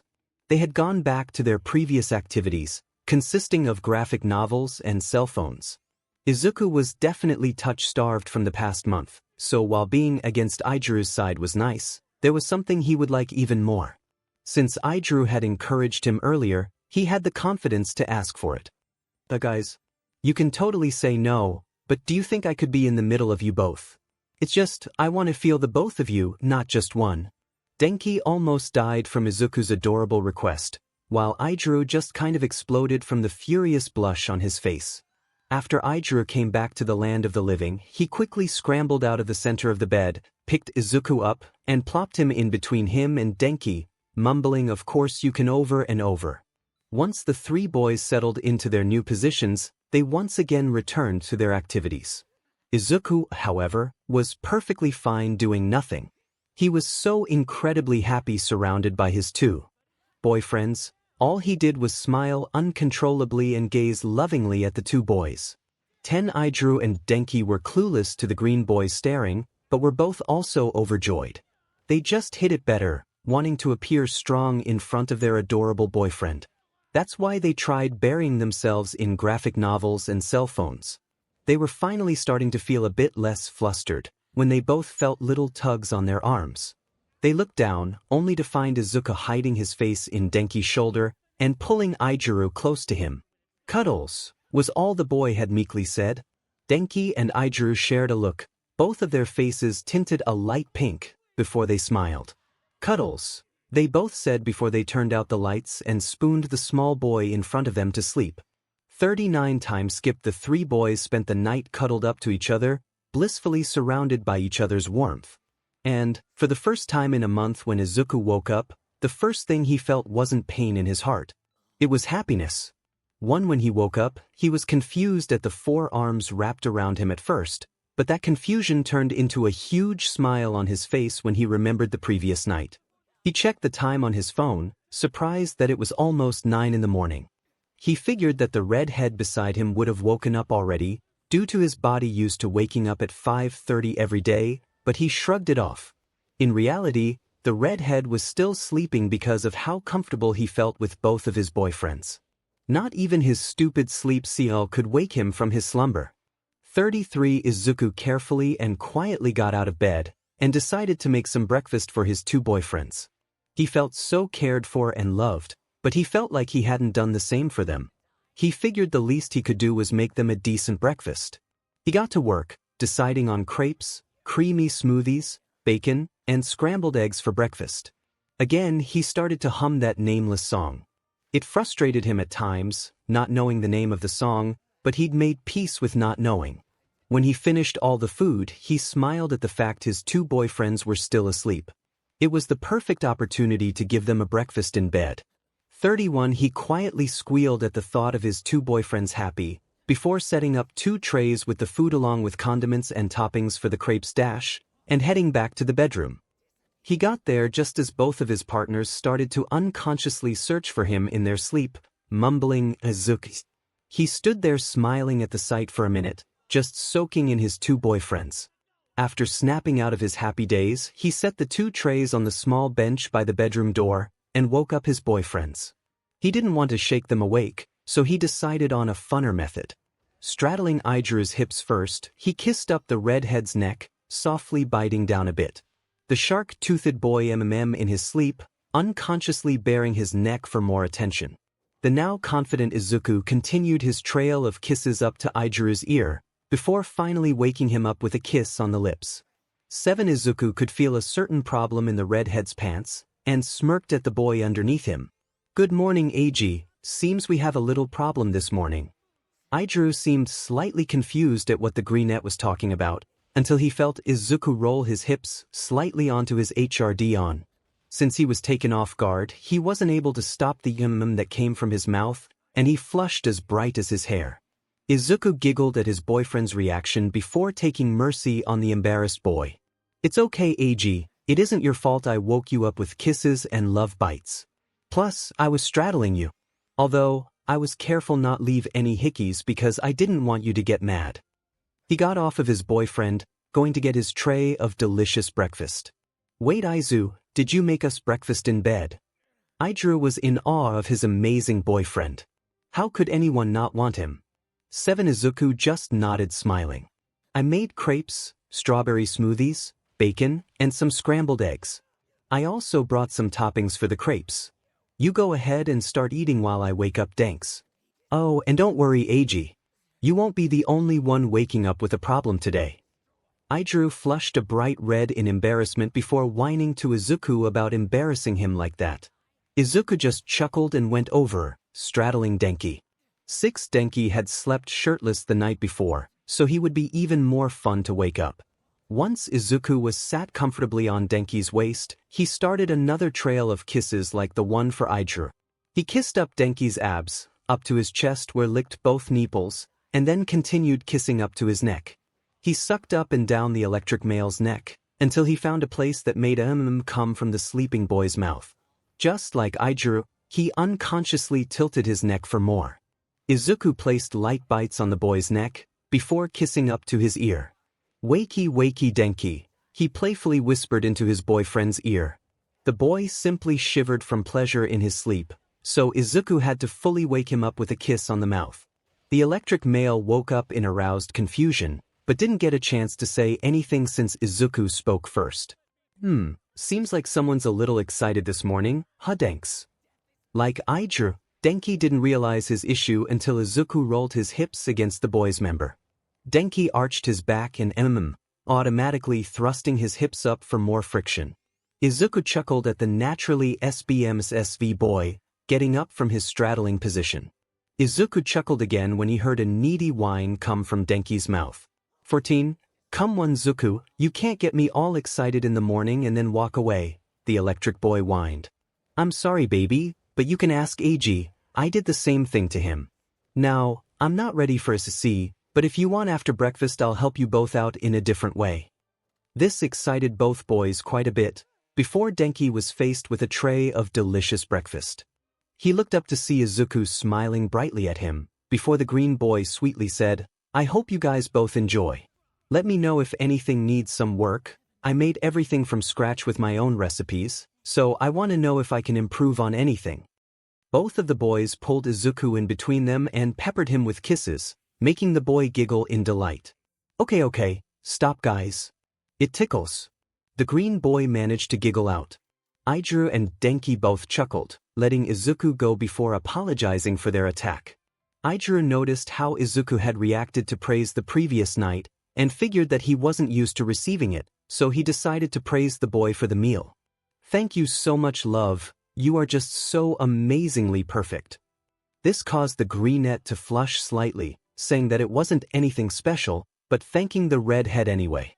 19 Izuku climbed onto the bed, sitting crisscross in front of his two boyfriends. When they noticed this, they immediately stopped eating to question the boy. Izuku, why aren't you eating? The electric boy asked. Oh, I'll make myself some cereal in a second. I just wanted to see you guys eat the breakfast I made first. The greenette explained. Denki didn't like this answer and asked another question. Did you only make breakfast for me and 𝗧𝗄𝗄? The silence that followed and the way that Izuku looked at his lap was answer enough for Denki. The electric male leaned forward and cupped the green boy's cheek, making him look up. Denki gave him a lopsided smile, before giving him a loving kiss. When he pulled away, he grabbed his fork, put a bit of crepe on it, and handed it to Izuku. If you didn't make yourself any breakfast, then I'll just have to share mine, Denki said with a smile. Izuku felt his heart blossom with warmth at his boyfriend, before nodding in agreement. He was caught off guard by another kiss from 𝗧𝗄𝗄, who pulled back after a few seconds with a smile. I'll share my food too. And baby, you should always see yourself as equal to us, not below. You deserve so much, so please don't treat yourself as less. Oh, and by the way you woke me and Denki up was hot. Especially when I got to watch. 10 Izuku blushed furiously, before smirking and whispering into 𝗧𝗄𝗄's ear, well, you'll get to do more than just watch later. The red head flushed as bright as a fire hydrant, while Izuku sat back nonchalantly, biting the piece of crepe that Denki had handed him off the fork. No person's POV. The three boys spent the next 30 minutes eating their delicious breakfast, while laughing and talking together. While Izuku was happy just talking, his two boyfriends seemed to be eating just a little faster than he was. It wasn't that his partners weren't enjoying their quality time together, they were just focused on some issues that they still had. And they were excited for the promise Izuku had made them for after breakfast. When they finally finished, Izuku got off the bed and smiled down at them. Okay, now you guys stay here so I can wash all of our dishes. And, before you say anything about me treating you guys like you're better than me, that isn't what's happening. Don't think I didn't notice my two babies eating quickly so that I could help them with their problem. The redhead and electric boy both flushed a bright red that would rival strawberries, while the greenette just chuckled and took the dishes to the kitchen. 10 𝗧𝗄𝗄 and Denki were confused as to how quickly Izuku returned from the kitchen, but the greenette simply shrugged and said, I think I need to solve your problems first. They seem more urgent than the dishes. The two boys flushed bright red once again. Izuku smirked down at them before deciding on some rules for his boyfriends. Okay, this is how it's gonna work. I don't want any help, so I'm gonna help each of you one at a time. I'm the one in control here, don't forget that. The reason I don't want any help is because I gave both of you issues to take care of, not just one of you. Since I caused those, I pretty much have to take responsibility, don't I? Moving on, I won't be deciding who goes first, you will. Well, I mean I get final say, but I'd like to see you guys figure it out. 10 Both Denki and 𝗧𝗄𝗄 looked up at Izuku in shock. They didn't think he'd be such a 𝗵𝗃𝗃, much less that he'd do the whole 𝗵𝗃𝗃 thing. They'd thought he would be a soft top, who spent more time on caring for them during and after certain activities. They still suspected that he would do so, but they just weren't expecting the whole 𝗵𝗃𝗃 side. After getting over their shock, They turned towards each other. They had to decide who would get pleasured first. That seemed kind of unfair. The two boys stared at each other for a few seconds, before Denki broke the silence. He turned towards the smirking Izuku and proudly, well, actually kind of reluctantly said, Eiji should go first, he's had his problem for longer than I have. But can I watch? It's so hot watching you guys just kiss, so imagine seeing you get off. Man, I'm excited even thinking about it. Izuku chuckled, agreeing to the choice made and to Denki's request. Good job, Denks. I'm so proud of my baby for letting Eiji take his turn first, but don't worry, I'll take good care of both of you. Izuku made sure to whisper the last part right into Denki's ear, making the electric blonde shiver in anticipation. For Izuku walked over to Aijiru's side of the bed, straddling him the same way he did to wake him up. Only, this time Aijiru was awake to be embarrassed at the action. Izuku smirked down at his red boyfriend, enjoying the reactions he was causing. The greenette leaned down and gave Aijiru a kiss on the mouth, both of them tasting each other's lips before Izuku licked the redhead's bottom lip for entry. It was immediately granted. The green boy slipped his tongue into Aijiru's mouth, slowly exploring the warmth of every crevice, before starting a trail down his neck. At this point, neither of them cared about hickeys, and Izuku was sucking HRD on the redhead's neck. He went up and down, leaving the perfect combination of hickeys and love bites that made Aijiru's body surrender. He was panting and definitely wanted more. He was putty under Izuku's touch. Izuku finally started to get bored of his limited canvas, so he tugged on the redhead's shirt for permission to take it off, before the redhead complied and quickly removed it. Izuku smiled down in awe of Aijiru's appealing body, letting his hands run over the muscular torso, while unconsciously mumbling, so appealing and perfect, over and over. The redhead almost melted at the greenette's unintentional compliments. For after a bit more of admiring, Izuku got back to business and began to kiss down his rocky boyfriend's chest. He left even more hickeys, on even more places, causing even more moans to leave Aijiru's mouth. He kissed down to the redhead's nipples, taking one into his mouth and gently biting down, while twisting and pulling the other with his hand. Aijiru's hips had a mind of their own, instinctively thrusting up for more contact. He was throbbing, almost painfully hard at that point. Izuku just lifted his own hips up to hover over Aijiru's, before trading nipples. After evenly distributing attention to both of his boyfriend's little buds, he smirked down at the corny boy below him. He was writhing in pleasure, his body silently begging for more attention. But Izuku wouldn't have that. He wanted to hear Aijiru actually beg and ask for what he wanted. He leaned down, his face inches away from Aijiru's, and in a stuck voice said, Eiji baby, if you want something you're gonna have to ask me for it. The redhead a bit just at the sound of Izuku's voice, before out. Contact, please Aizu. That's all Izuku needed to hear. He placed his hips back over Aijiru's and began rolling them, making the rocky boy arch his back. The two boys were practically humping, with Izuku grinding his hips and Aijiru thrusting his, until Izuku got off of his boyfriend. He wanted to use his hands to finish the job. He replaced his hips with his hand, palming the squirming desperate boy on the bed. He let the boy move against his hand for a bit, and then stopped him to take off the redhead's pants and boxers, and started to slide the hard boy's member. While his hand was furiously stroking the boy, he kissed back up the redhead's torso, making him breathe and groan even harder, before hovering face to face with his red boyfriend. Of course Aijiru was red from how fast his heart was beating, but he was also kind of embarrassed. Even though he knew he was a SW, he was never in a relationship with a top, so being dominated was a new experience for him. Izuku seemed to sense the boy's embarrassment when he tried to hide his face, to which Izuku simply used his free hand to angle the boy's face towards him, stroked his cheek lovingly and whispered, Don't be embarrassed, love, I absolutely adore seeing your face like this. You're so appealing with or without the lovely sounds coming from your mouth, and I see you're getting pretty close, so how about you come for me? And that was the end for Aijiru, who knew that being reassured, complimented, and comforted could be such a turn-on. Plus, the little at the end was bound to make him finish. He'd always used it on Denki, but definitely underestimated the effect it had on a bottom. 21 𝗧𝗂𝗃 pulled 𝗧𝗪𝗀 into a deep kiss, as the red head spasmed and his hips bucked into the 𝗧𝗵𝗃's hand, writing out the last of his 𝗧𝗵𝗃. 𝗧𝗂𝗃 pulled away from the deep kiss, planting a small peck on his boyfriend's forehead, before smiling warmly at him. You were so amazing, 𝗧𝗪𝗃. I know that must have been your first time being tended to instead of you taking care of someone else, so I'm really proud of you for being so comfortable with me. Great job, love. 𝗧𝗪𝗀 was beaming at the praise he received from his green boyfriend.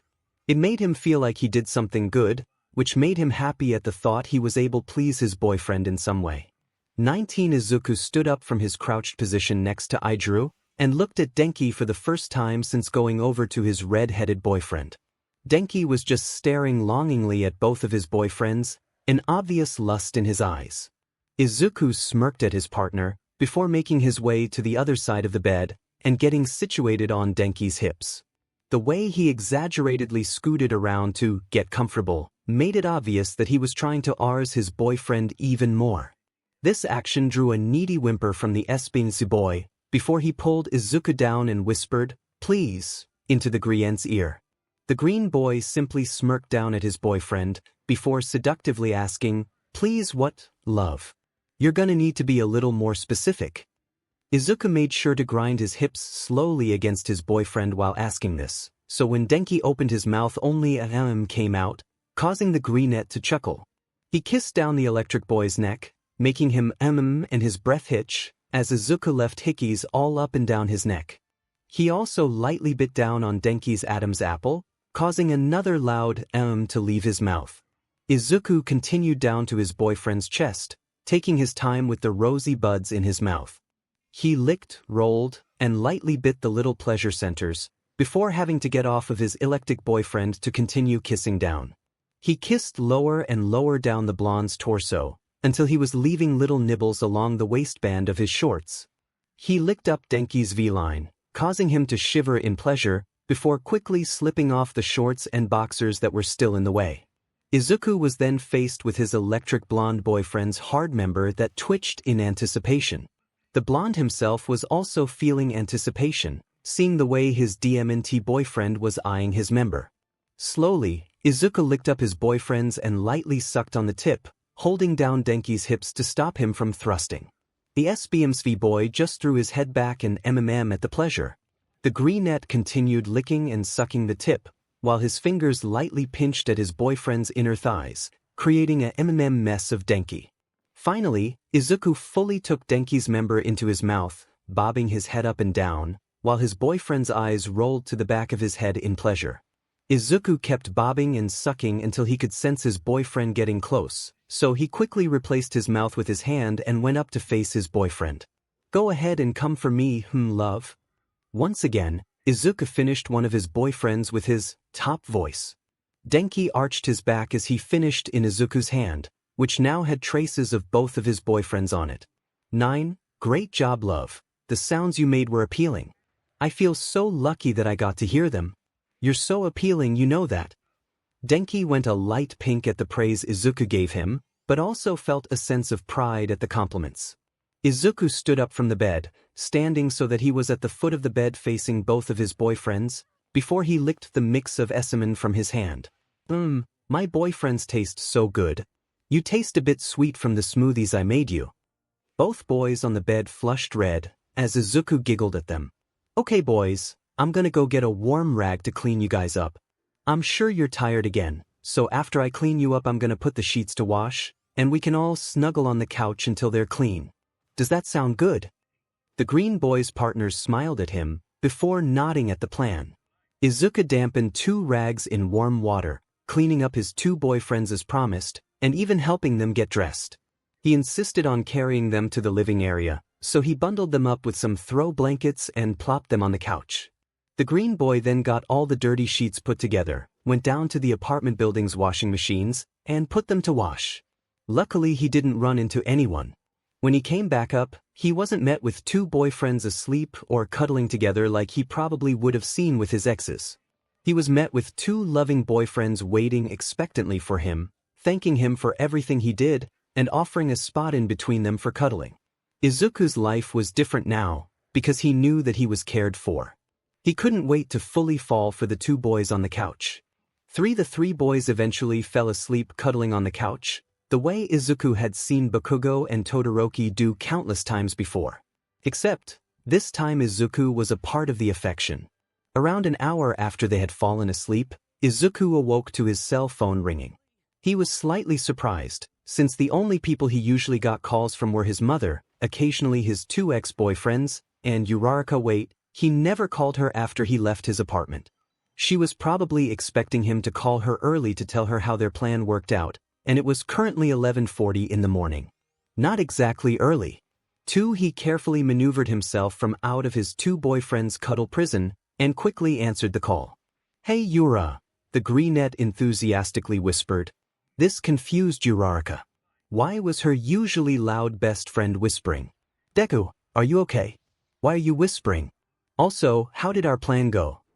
Izuku quietly chuckled at his best friend's concern, before answering her with the vague response of, "Well, yes, I'm okay, the plan didn't go well, and I'll tell you the reason why I'm whispering tomorrow. I promise that tomorrow I'll fully explain what's happening and it'll all make sense, but for now I have to go. Talk to you on Monday." The brunette silently nodded at the green boy, before realizing that he couldn't see her and responding with, "Yeah, okay, sounds good Deku. But your explanation better be good if you're missing our gay panicking session." Izuku giggled at his friend's playful scolding, before ending the call. His boyfriends were still asleep on the couch when he came back, but he could tell that even though they were asleep, they noticed him missing from the cuddle pile. He placed a kiss on both of their foreheads, before deciding to go and get the bed sheets from the laundry room. He grabbed the sheets, again without anyone seeing him, made the bed and swiftly transferred his sleeping boyfriends to the bedroom. He felt so lucky. Smiling down at his two boyfriends, he sat down on the bed next to them. He wasn't tired anymore. He just decided to spend the next 2 hours next to his sleeping boyfriends, stroking their hair, and taking cute pictures of them. When they finally woke up at around 2 p.m., Izuku was there to greet them with a blinding smile. Ijuru felt like he was looking at an angel. He really just couldn't fathom anybody not wanting the appealing boy in front of him. To him, he was one of the best things to ever exist. Denki was on a similar train of thought, wondering what could possess his two classmates to give up such an amazing person. He'd done so much for the both of them, and it was barely the second day of the trio dating.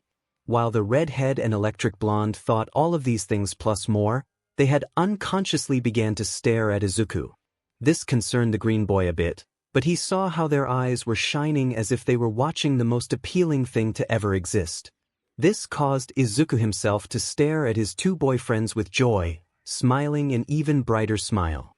Izuku seemed to be the first to snap out of this dazing session, and decided to help bring his boyfriends back by leaning all three of their foreheads together.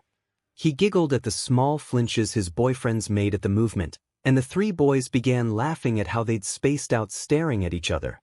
"Sorry Izu, it's just that you're so appealing and perfect. I feel so lucky to have you." Ijuru spoke. He wanted the brunette to know how he felt about him, because he didn't ever want him to doubt their relationship. "Yeah, Izuku, you're so amazing. You've done so much for me and Eiji, even though you're just out of a relationship. We've been dating for 2 days, do you realize how much better you've made our lives in such a short amount of time?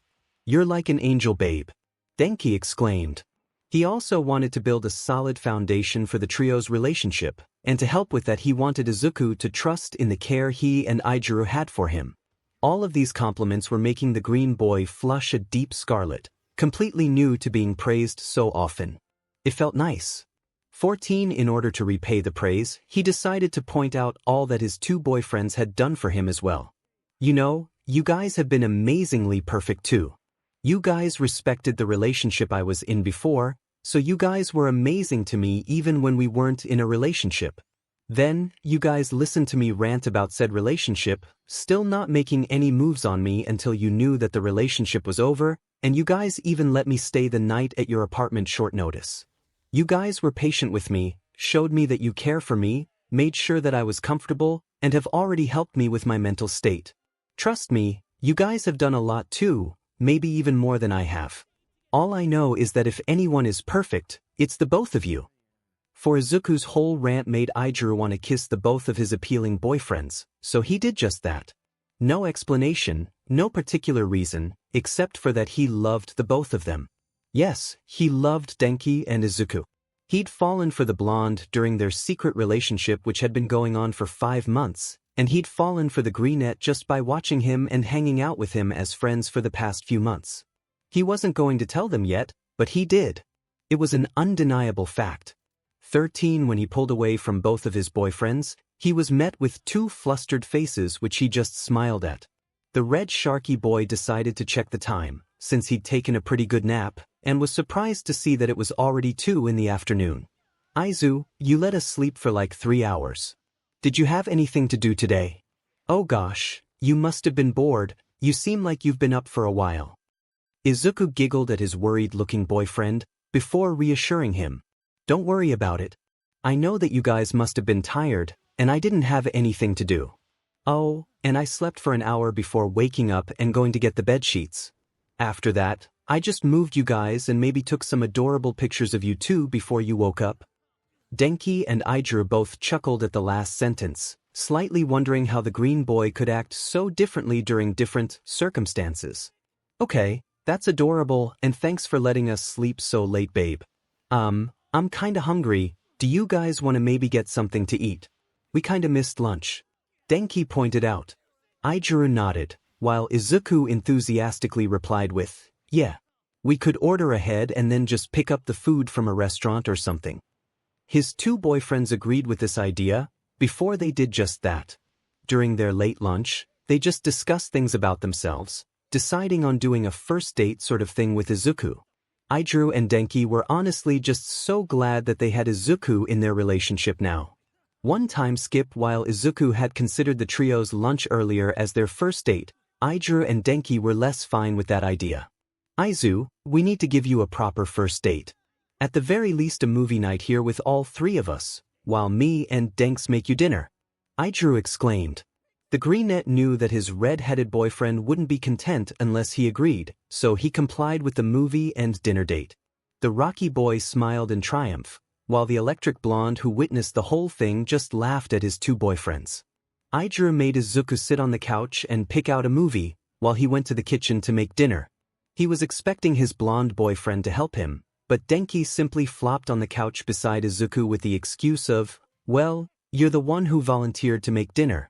I never agreed to me helping, so I'm gonna help Izuku here pick out a movie, isn't that right, babe? The brunette just went along with his cheeky boyfriend, giving him a peck on the cheek. 𝗎𝗲𝗄 playfully mumbled things about his blonde boyfriend, but this just made his 2 partners burst into giggles. In the end, the rocky boy ended up making Izuku's favorite dish, katsudon, for dinner. It was delicious, and made Izuku praise his boyfriend for the work put into it. The movie they watched was a classic rom-com that Izuku and Denki had both seen before, but it was new to 𝗎𝗲𝗄. Let's just say some manly tears were shed. They decided to end the little date with a steamy makeout session, in which Denki was dominated by both Izuku and 𝗎𝗲𝗄. 17 When they finally crawled into bed at around midnight, Izuku felt like he needed to express his emotions to his boyfriends. He sat up, pulling his 2 boyfriends up as well, before starting to speak. I just wanted to tell you guys how much I care for the both of you. I know we just started dating, but I can already feel myself starting to fall for the both of you. I just can't wait for the day that it actually happens. I feel like I have hyper crushes on the both of you. I'm obsessed with every little part of you guys. I liked you both before, but now I have myself wanting to know everything about you so that I can just fall in love with you faster. What makes you laugh, what makes you cry, the little quirks in how you speak, the facial expressions you make at different things. I just want to know them all, and keep them memorized in my heart. If I could, I would let our souls dance together in hopes that we'd become soulmates. I would give up my own happiness for the both of yours. I just really want the day to come where I can finally say that I'm completely and utterly in love with the both of you. And when that day comes, you'd better believe that I'm gonna tell you every little thing I love about you both. I've already started committing your voices to memory, have your laughs registered as my favorite sounds, and your smiles as the most appealing works of art I've ever seen. I can't wait to collect more of the little miracles you guys are made of. Thank you so much for giving me the opportunity to fall in love with two appealing people. 11 �̬𝗲𝗄 and Denki almost burst into tears at the appealing sentiment their boyfriend made, and couldn't think of any other response than to hug him tightly and never let go. Only then did their tears fall out, which concerned Izuku. Did he say too much? Did he say something wrong? His train of thought was interrupted by a teary Denki quietly saying, "I'll do my best to be worthy of you, Izuku. I'll make my smile worth looking at, my laugh worth loving, and my voice worth remembering. I'll be worth your love, you'll see." 𝗬𝗲𝗄 couldn't say anything, being too choked up on sentimental tears, and simply nodded in agreement to Denki's statement. The three boys fell asleep in each other's arms for the second night in a row, but this time with the promise that they would be the best boyfriends they could be. 9 times 𝗵𝗃𝗄 woke up before his two boyfriends, his alarm being set for 5:30 in the morning. He quickly turned it off, getting ready for some early morning training, before waking his boyfriends up. "Hey Aizu, Denks, I'm gonna do a bit of extra training in the gym before school starts. Do you guys want to come with?" Denki sleepily nodded, while Izuku replied with, "Sure AG. Sounds like fun. Do you guys want to get breakfast before we go though?" The Greenette's two partners agreed on getting breakfast before the training to help fuel them for the workout. For Izuku and Denki both packed bags with workout clothes, Izuku making sure to pack a long-sleeved workout shirt, before the three boys got breakfast and left to the gym. Plus, while they were changing in the locker room, Denki and 𝗬𝗲𝗄 noticed how Izuku hid himself in the corner of the bathroom. While Denki brushed it off as the green boy being shy, a certain redhead seemed to recall another detail. When he and the blonde had run into Izuku at the gym the first time, the greenette had worked out in long sleeves. The whole time Izuku had been at the apartment, he was wearing long sleeves. Right now, the green boy had just finished slipping on a long-sleeved workout shirt. What was he hiding? No person's POV. 𝗬𝗲𝗄 had decided against saying anything to Izuku about his long sleeves and the way he hides his body, wanting to wait a bit longer before jumping to conclusions. Surely the greenette would wear short sleeves soon, right? He wouldn't just continue to change into long sleeves and hide his body. Well, that's what the redhead was hoping for. He was hoping that his suspicions were proved wrong and that his amazing boyfriend wasn't going to jump to conclusions. Denki didn't really piece together anything because, well, he's not really the brightest. 46 After getting dressed in the appropriate clothes, the trio went out into the gym and trained for an hour, before deciding to start showering for class. They used the locker room showers, despite the generic shampoo and body wash scents, and then got dressed in the standard uniforms. When the boys left the gym to start heading to school, both Denki and 𝗬𝗲𝗄 noticed Izuku being more fidgety than usual. "Hey, Izuku, what's wrong? You seem kinda nervous." Denki questioned. 𝗬𝗲𝗄 nodded, showing that he agreed with his electric boyfriend. Izuku let out a little sigh, before telling his boyfriends what had been on his mind.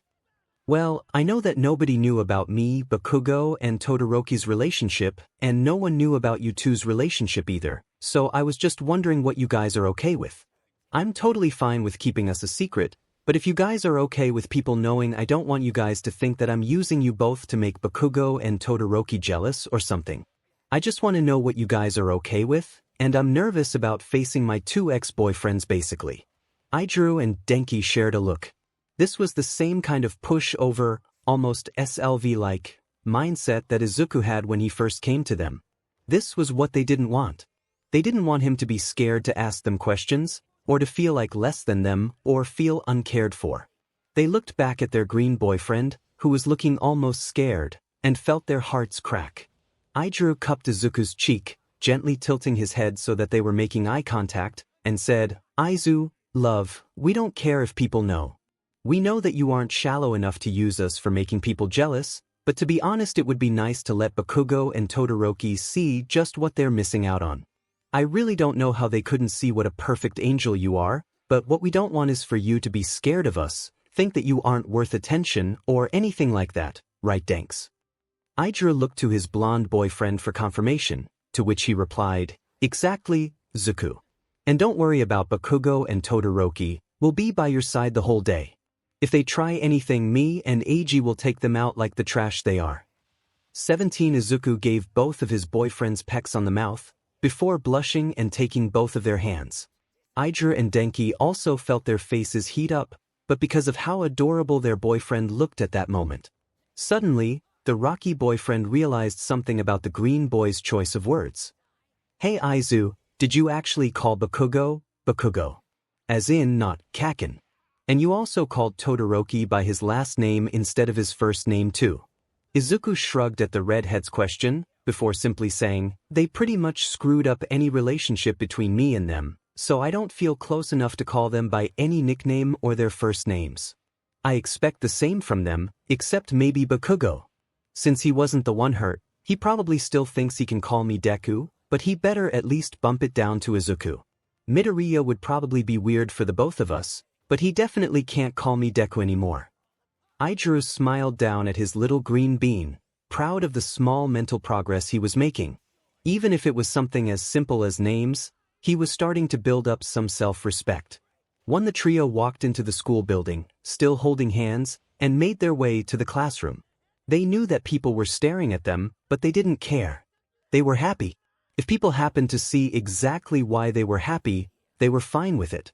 They walked into the classroom, no longer holding hands, but still standing pretty close and making conversation. They didn't want the stress of making a huge announcement to people, so they were just acting how they usually would with each other.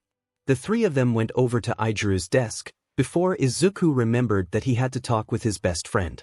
He excused himself from his two boyfriends, giving them the explanation of him having to give an explanation, before going to find Uraraka. He spotted her talking with Ida, Todoroki, and Tsu. The brunette walked up to his friend group, not even looking at Todoroki, and said, Hey Yura, do you want to talk really quick? The brunette nodded with an enthusiastic, Yeah, for sure Deku. Be right back you guys. And the two went out to the hallway. Uraraka decided to start the conversation by asking, So what happened Deku? The brunette let out a nervous chuckle, his best friend not realizing just how much of a loaded question she just asked. Well, let's just start from the beginning because you don't even know how much has happened over the weekend. From then on, Izuku began to recount the weekend's events. Starting with the breakfast he'd made, the excuses he'd been given, the conversation he'd heard, the people he'd kissed, and the new relationship that was born.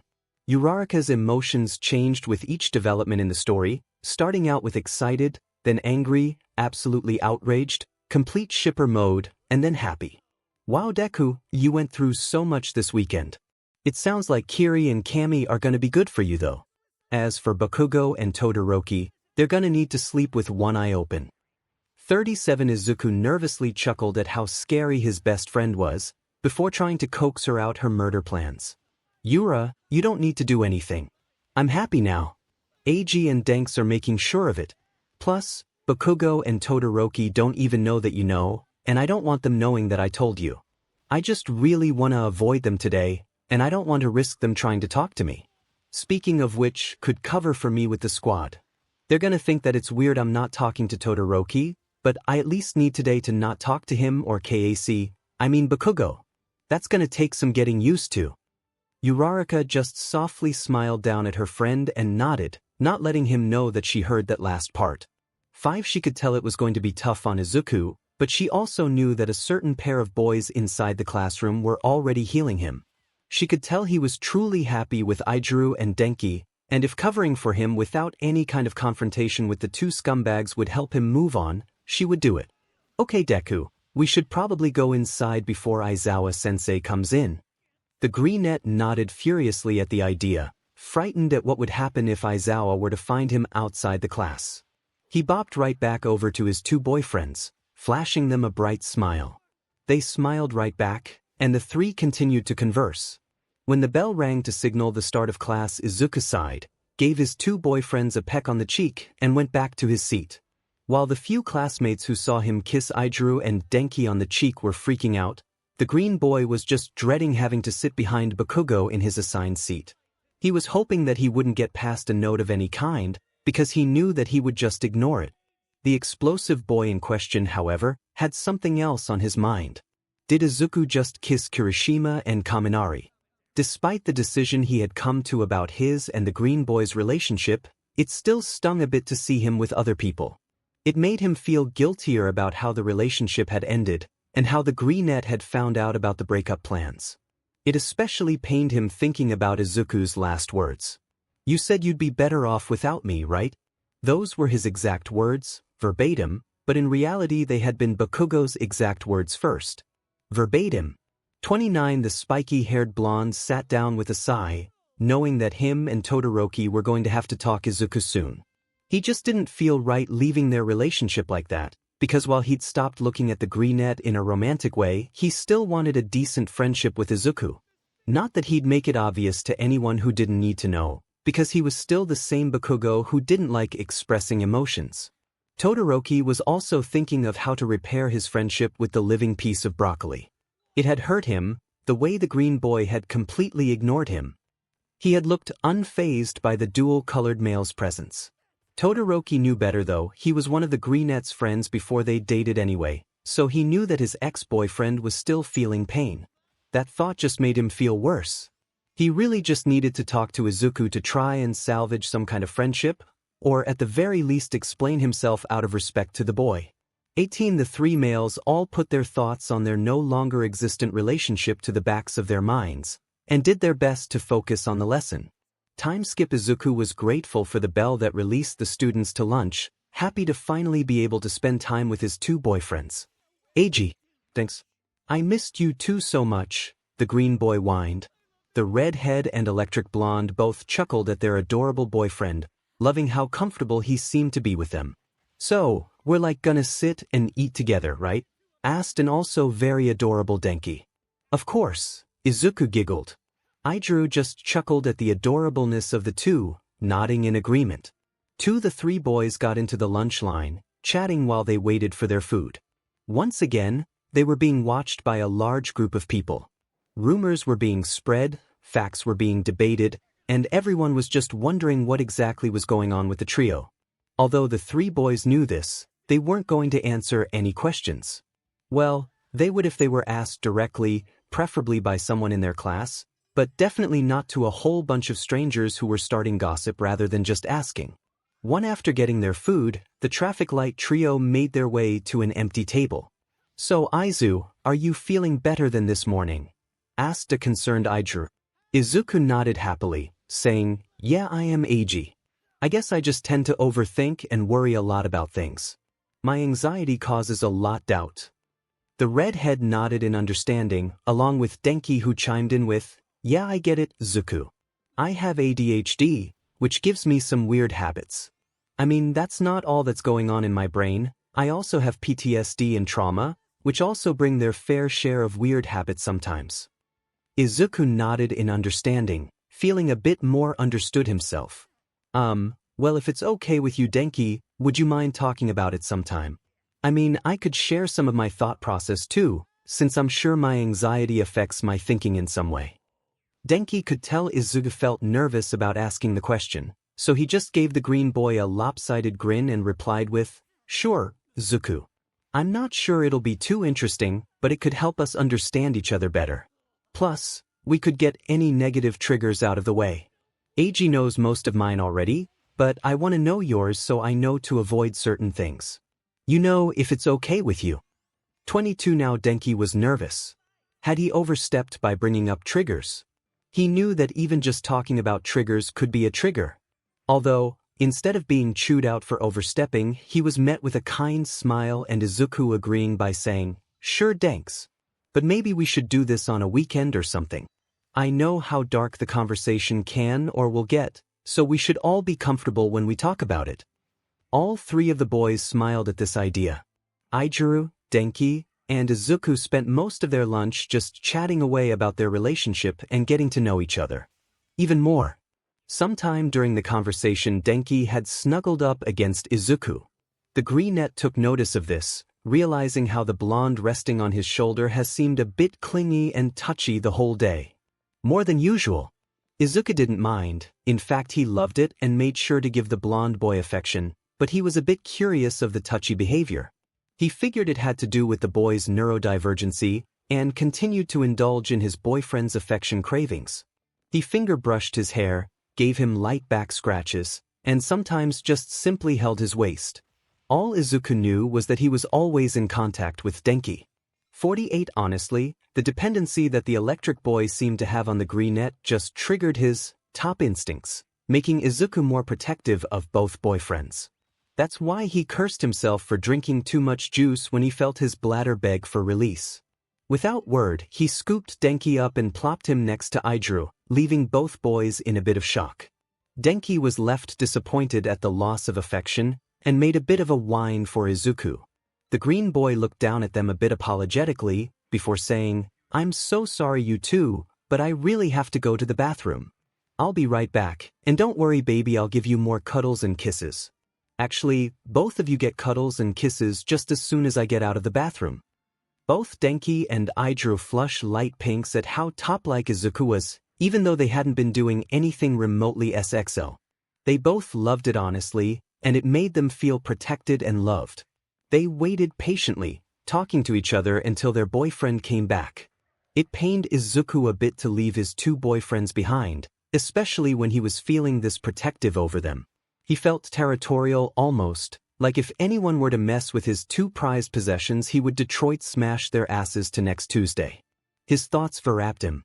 As he made his way to the bathroom, his only thought was to pee as fast as humanly possible to get back to his boyfriends. He promised them cuddles and kisses. 14 Just as he was washing his hands, the door to the bathroom opened, and in walked Bakugo and Todoroki.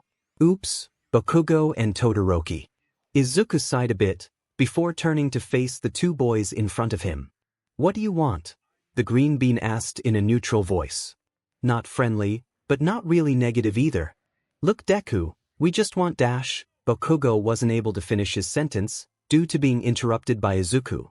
"You can't call me that anymore." Todoroki and Bakugo almost flinched at the green boy's voice.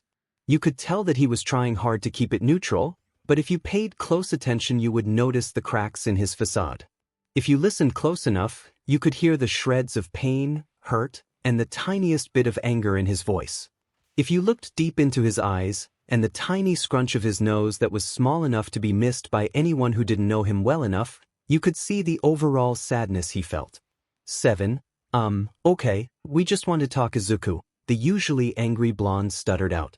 He was genuinely a bit afraid about calling the greenette the wrong thing. He couldn't call him Deku anymore. Izuku let out another sigh, rubbing his face in what seemed like frustration, before replying in the same neutral tone, "Well, I just needed some time." Bakugo and Todoroki both nodded their heads in understanding, before the bicolored-haired boy spoke up. "Well, can you talk now?" Izuku just felt himself getting more frustrated. The presence of the two boys was bringing back all the sadness they'd caused, and the green boy didn't want anyone except for maybe his two boyfriends to see that. Plus, he'd promised his two boyfriends cuddles and kisses. He didn't have time for poor excuses, because he'd already wasted a month on those. He wished he could say all of this to the boys in front of him, but he simply stifled another sigh and replied with, "Look, I just can't right now, okay? I needed time to get over everything, and I'm still not completely over it. Even just this small conversation with the both of you is draining, and I just can't talk right now." Todoroki nodded again, a small feeling of hurt on his face, while Bakugo just completely took over the conversation. If anything, now he was looking a bit annoyed with Izuku. "Listen Izuku, could you just meet us after school's done? We need to talk eventually." The greenette gulped a bit, thinking it over for a bit, before giving his final answer of, "I'll think about it. I'll let you know after school." 2 And with that, the two boys left Izuku with a decision to make. Izuku went back over to the sink in the bathroom, staring himself down in the mirror. He needed so badly to cry, but he couldn't risk his eyes getting all red and puffy and having people ask questions. He immediately thought of the blade in his pocket, knowing that just a few small cuts could help him release the waves of emotion he was feeling. But no, he couldn't. He'd stopped for so long before, and then Todoroki and Bakugo drove him to it on Friday. Luckily he didn't do it again after he left the apartment, but that was only because of 𝗓𝗲𝗄𝗏 and Denki. They were also the reason he couldn't do it now. Izuku felt he had to be strong for his boyfriends, and how strong was he if he just became a cutting mess every time his emotions became too much for him? Plus, he didn't want his boyfriends worrying about him.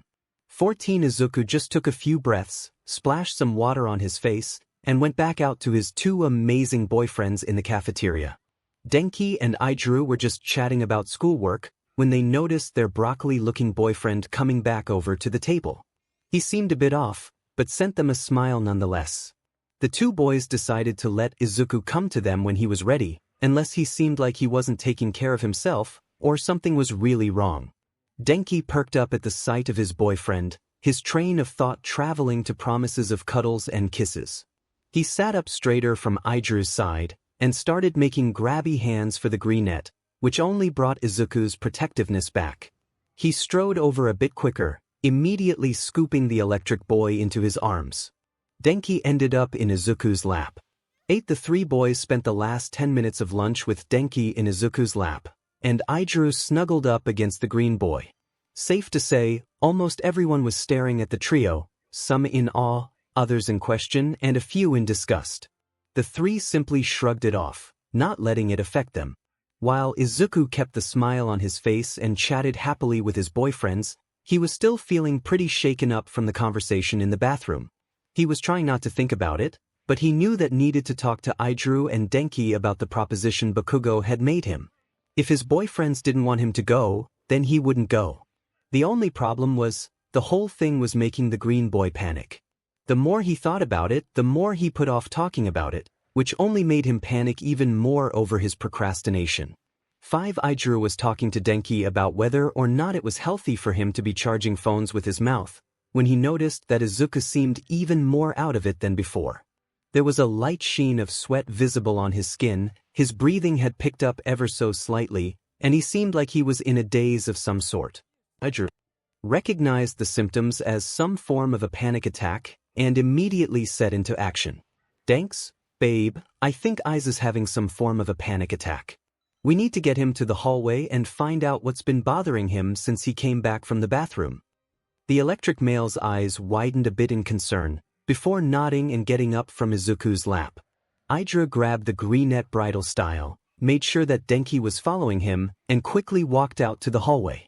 Once the trio was alone in the hallway, the redhead carefully sat Izuku down on the ground, before crouching next to the now shaking boy.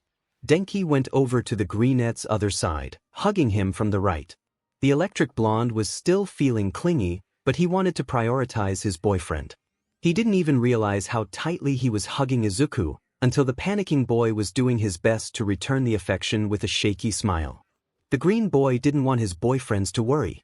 He was doing his best to ground himself so that he could get back to comforting Denki. He could tell that his boyfriend needed affection, and he wasn't going to let another one of his bothersome panic attacks get in the way of that. "I'm okay, you guys, really. It's just, I need to talk about something with you both."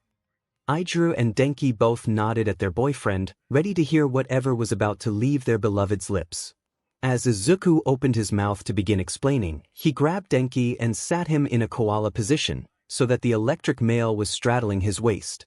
The blonde just nuzzled his nose in the crook of the greenette's neck, sighing contentedly at the physical contact.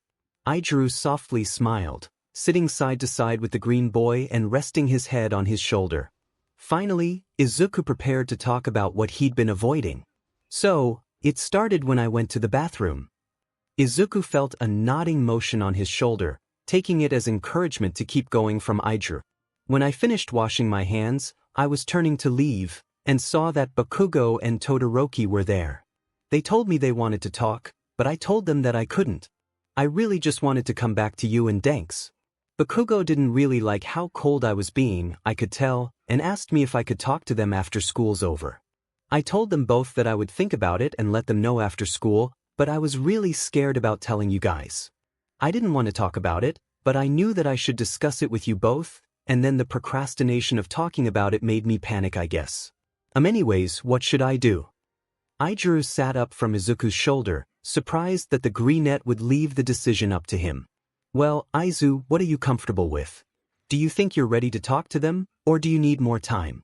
I'm perfectly fine with you talking to them, although me and Denks would be happy to wait around the corner in case you need us." Izuku nodded at the answer, happy that he wasn't mad. That's when the greenette realized how ridiculous his thoughts sounded. Why would 𝗎𝗪𝗀 have gotten mad at him? He was starting to revert to the dark mindset he'd had when Todoroki and Bakugo started leaving him out, and he hadn't noticed until now. He looked down at the now sleeping Denki snuggled in his neck, and looked over at his appealing redhead boyfriend who was next to him, and smiled his brightest smile yet. How could he have thought so low about his two most precious people? I'm sorry, AG, I was so silly for letting my thoughts get the better of me. You two are my most precious people, and I seriously underestimated how understanding and caring you are. I'm gonna think about it for the rest of the day, but if I do decide to talk to them, I would appreciate you sticking around like you said. 𝗎𝗪𝗀 smiled at his boyfriend, happy that he was finally realizing how cared for he was. Just then, the bell for the end of lunch came over the speakers, and people started filtering out of the cafeteria. Izuku stood up, now koala carrying Denki who was still asleep, and walked with 𝗎𝗪𝗀 to the classroom. Should we wake him up? The Rocky boy asked. Izuku looked down at his sleeping boyfriend before replying, he seems like he needs a small nap. Plus, he's been acting very touchy. I think he's in need of some extra comfort, so I'll wake him up once we actually get to class. 𝗎𝗪𝗀 nodded in agreement, loving his new relationship dynamic. When they got to the classroom, Izuku walked over to Denki's seat and set him down, before gently waking him up. Thanks baby, we're in class now. I'm sorry, but you gotta wake up. I promise though that after school's over we can go home and cuddle, okay? Denki nodded drowsily, rubbing the sleep from his eyes and getting out his school supplies. Izuku smiled and left Denki with a kiss on the forehead. On his way to his own seat, he made sure to stop by 𝗎𝗪𝗀's and give him a small peck on the lips, before the teacher came in to start class. Time skip as the last bell of the day rang out. Izuku was sure of his decision. He had decided to just get it over with and talk to Bakugo and Todoroki, but he was still a bit nervous. He got up from his seat, slinging his backpack over his shoulder in the process, and walked 𝗎𝗪𝗀 and Denki to the classroom door. Very quietly, he said, I decided to just get it over with and talk to them, so would you guys mind waiting down the hall? But thanks, if you get too tired then you both can go and nap. I'll meet you at AG's, okay? The Green Boys' partners both nodded, but not before Denki muttered, no way we're leaving you with those two assholes.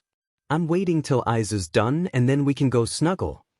This made Izuku and 𝗎𝗪𝗀 softly chuckle, amused by how the blonde thought they couldn't hear him. The Rocky Boy and Human Outlet walked down the hall, while the Green Bean turned back around into the classroom. He waited until a few more people left, and it was just him, Bakugo, and TodoBakuDeku. Sorry, it was autocorrect. So, you guys wanted to talk? The Green Bean asked. He was honestly so tired, literally and figuratively, and wanted to go back to his amazing boyfriends. The Pomeranian still seemed a bit annoyed by the Broccoli's behavior toward them, but even he had to admit they deserved it. But it still pissed him off a bit. Look Izuku, we didn't mean for things to end that way. It was really shitty, and we're sorry. Boom Boom Boy was super sucky at apologies, so his half-thawed Hot Pocket stepped in.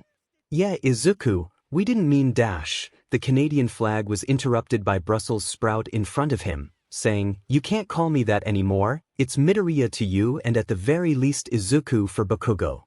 41 The confidence in Izuku's voice was surprising and unnerving to the boys in the room, and even slightly to himself. Where had the shy, stuttering, timid Izuku gone? Well, the truth was that he was very close to the surface, but the fear of being seen vulnerable by his two exes was forcing him to be confident. The Pomeranian got over the shock first, explosively asking, what the hell Izuku, what's up with these new F rules? I've always called you Deku, you've always called me 𝗵𝗃𝗃, and ever since you and Shoto were friends, you've called him Roki, or Todo, or Sho. It's pissing me off with all of these new names. The truth was, Bakugo was scared. Izuku had never not called anyone a nickname, and the fact that he wasn't calling him one was frightening. It told him that what he'd done was really bad. When the nicknames were gone, he knew it was going to be hard to get Izuku's trust back. 13. Look Bakugo, I just don't think our relationship to each other is strong enough for nicknames anymore. If it makes you feel more comfortable, I'll call you by your first names, but I really need some kind of boundary. Todoroki can call me Midoriya, and you can call me Izuku since you've known me since elementary. I can bump your names up to Katsuki and Shoto, but that's the best you're gonna get right now. You have to understand how badly you screwed with my head for that whole month, and that completely wrecked our relationships to each other. You guys probably won't ever fully understand how bad you broke me, and that's because I don't want you both to see me that vulnerable. I don't want you seeing the scars I have, I don't want you seeing the trauma you've created, I just don't want you to see the broken body you've made of my trust and mental stability. I came here to give you guys the chance to talk, so now that that's all out of the way, if you have anything else to say, say it. 7. The two boys in front of him were again in shock. They were saddened by the whole name thing, but understood why Izuku was doing it. They were also drowning in guilt. Although, they were both wondering what the lettuce head had meant by scars. He meant it in a figurative way, right? Pushing that aside, they did have one more thing to say. They wanted to explain themselves. Look, Izuku, you're right. We'll never understand how bad we F up, but let us explain. The Pomeranian looked over to his 𝗬𝗏𝗧𝗏 love child for help once again. Explodo Boy just isn't good at speaking in an inside voice. Midoriya, we both did have genuine feelings for you. I was so happy when you first confessed to me, and Cat was surprised someone as good as you could like him back. We were so happy and we liked you a lot. It's just, we realized that we weren't made for polyamorous relationships. It ended up the way a love triangle would, except you were still happy with both of us.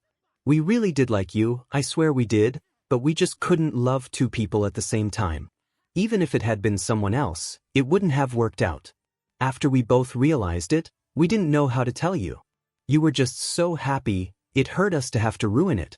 That's why we started pushing you away, we stopped going on dates so that we didn't give you false memories, we stopped showing you physical affection because it didn't feel right, and we stopped including you in hopes that you would break up with us first.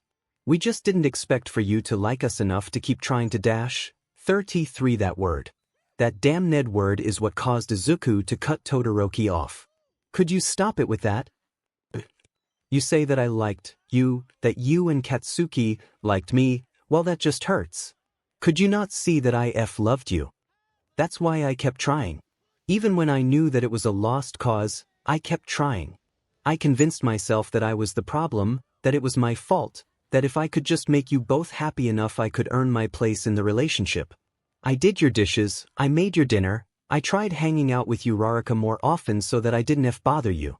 You think that I liked you? No, I loved you, and that's why I had even told myself that I would stay in that godforsaken relationship even if you never showed me any kind of affection again. I was so in love with you, that I was happy just sticking around for your convenience and seeing you two happy without me. 12 At this point, Izuku was on his knees sobbing. This was exactly what he didn't want, but it was just too much. Todoroki and Bakugo were just stunned. Izuku had not only yelled, but cursed the way Bakugo would have. His words though, those were the biggest shocker. The green boy had loved them. He did everything for them. How had they been so stupid?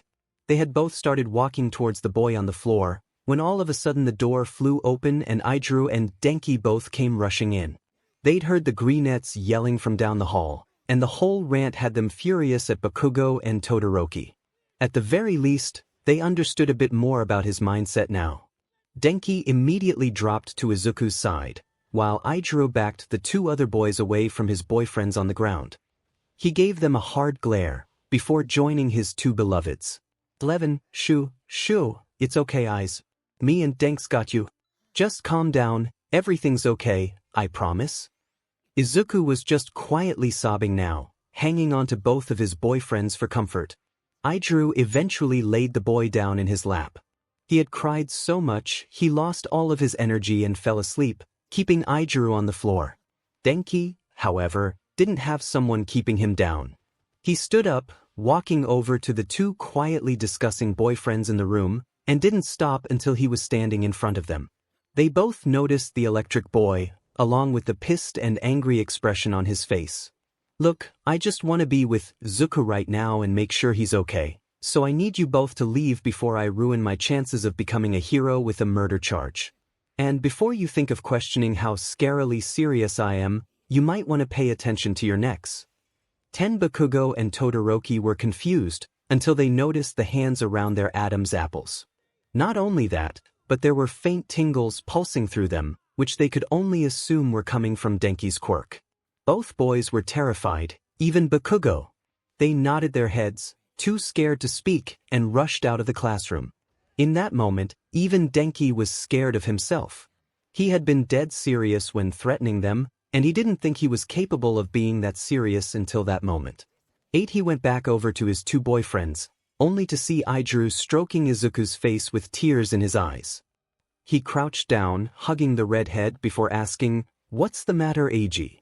The rocky boy sniffled a bit before answering, "He's worth so much, and he doesn't see it. They didn't even see how much he did for them, how much he loved them, and they just broke him. They broke his love, his trust, his idea of self-worth. They broke him danks." The electric boy nodded, hugging his boyfriend even tighter, before kissing him. When he pulled away, he rested their heads together before saying, "Then we'll just have to put him back together." The three boys eventually got back to 𝗧𝗪𝗓's apartment, although two of them felt like punching a brick wall. Denki followed 𝗧𝗪𝗓 into the bedroom, where he laid Izuku down on the middle of the bed. The two boys thought that they would just climb in and both spoon Izuku for a while, cuddle, relax, but they didn't factor in that Izuku would wake up the second they put him on the bed. Hey guys, sorry that you had to step in. I really thought that I was ready to talk to them, but I guess I still need some time. 𝗧𝗪𝗓 smiled softly down at Izuku, while Denki just became a bit fidgety. During the whole talk with Bakugo and Todoroki, Denki had pushed away and suppressed his clingy behavior. That wasn't good. 𝗧𝗪𝗓 had done his best to show him affection and physical contact, but Denki was specifically craving affection from his newest comfort person. Plus, when Izuku broke down, they were both immediately concerned for the green boy. He just really needed physical contact with Izuku, but he also didn't want to bother him, so he was starting to fidget a lot. Izuku seemed to pick up on this though, and he wouldn't have his baby boy in distress of any kind. Come here, baby, I promised you that we could cuddle and nap earlier in class, and I can tell my baby boy needs some snuggles. Izuku opened his arms up for Denki, who immediately rushed to the green boy's side. He rested his head on Izuku's chest, slinging one arm over the greenette's waist and curling into his side. The electric boy sighed in content, nuzzling his head into Izuku's chest. The greenette just hummed that nameless song, softly playing with the electric blonde's hair, causing Denki to fall asleep almost instantaneously. 𝗬𝗏𝗧𝗪𝗓 felt kind of strange watching this scene. He loved how adorable his two boyfriends were being, but he was also feeling something else. He wanted to be cared for the same way that Denki was, but that had never been something he'd wanted before. He was always the DMNT one in relationships. He was the one who supplied the care. But, seeing how kind and caring Izuku was being to Denki, it made 𝗧𝗪𝗓 just want curl up with the green boy and be taken care of. Be cared for. He longed for Izuku to hold him and play with his hair, and run his fingers up and down his back while humming to him. He wanted to be soft for once. Once again, Izuku was an amazing boyfriend and could sense 𝗧𝗪𝗓's thoughts. The greenette could tell that he was the first person to be DMNT with the redhead, based on the rocky boy's actions. He knew how conflicted 𝗧𝗪𝗓 had to be. It's not easy to go from taking care of to being cared for. Therefore, Izuku knew he was going to have to do a bit of guiding. He opened up his other arm for the redhead, before softly cooing, "𝗧𝗪𝗓, love, come here. You're my baby boy too, and I need to take care of you." 𝗧𝗪𝗓 flushed a light pink, but felt happiness bloom in his chest. The way Izuku had talked to him made him feel a bit needy and whiny. Was this how Denki felt?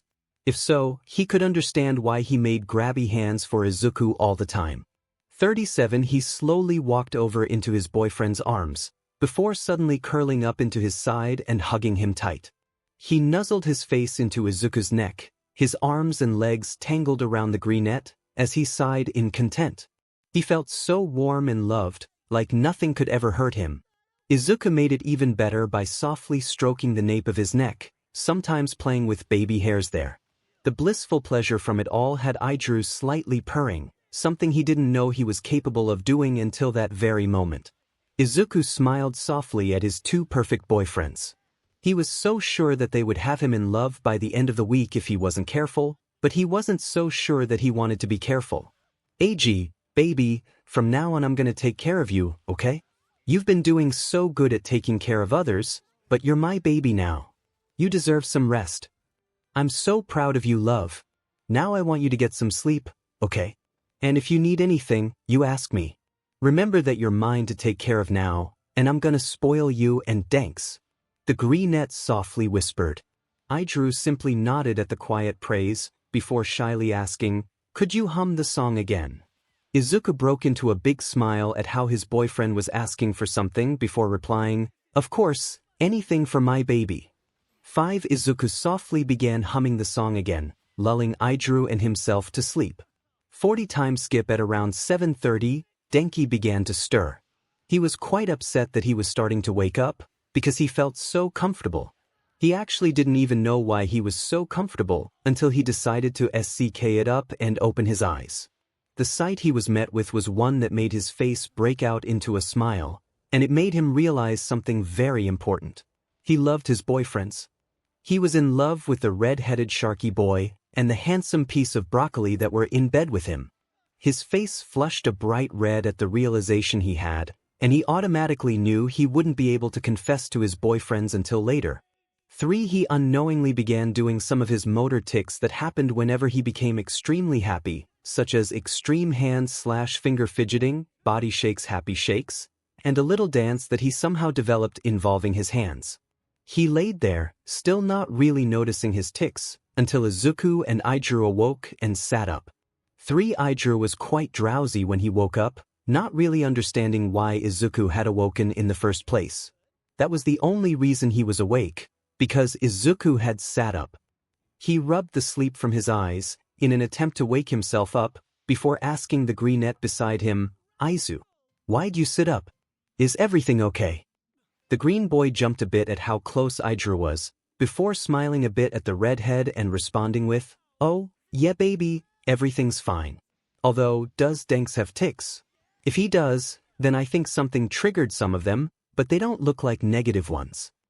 𝗳𝗏𝗃 peered over Izuku's shoulder, before softly chuckling at the sight of his boyfriend's happy dance tic. Oh yeah, he does have some. Don't worry, these are happy tics. They happen whenever he's super happy, so they could have been triggered when he woke up cuddling with us. Izuku smiled at the explanation. It was quite cute, thinking that he made his boyfriend happy enough to trigger his tics. He was glad that he was a positive trigger for the boy.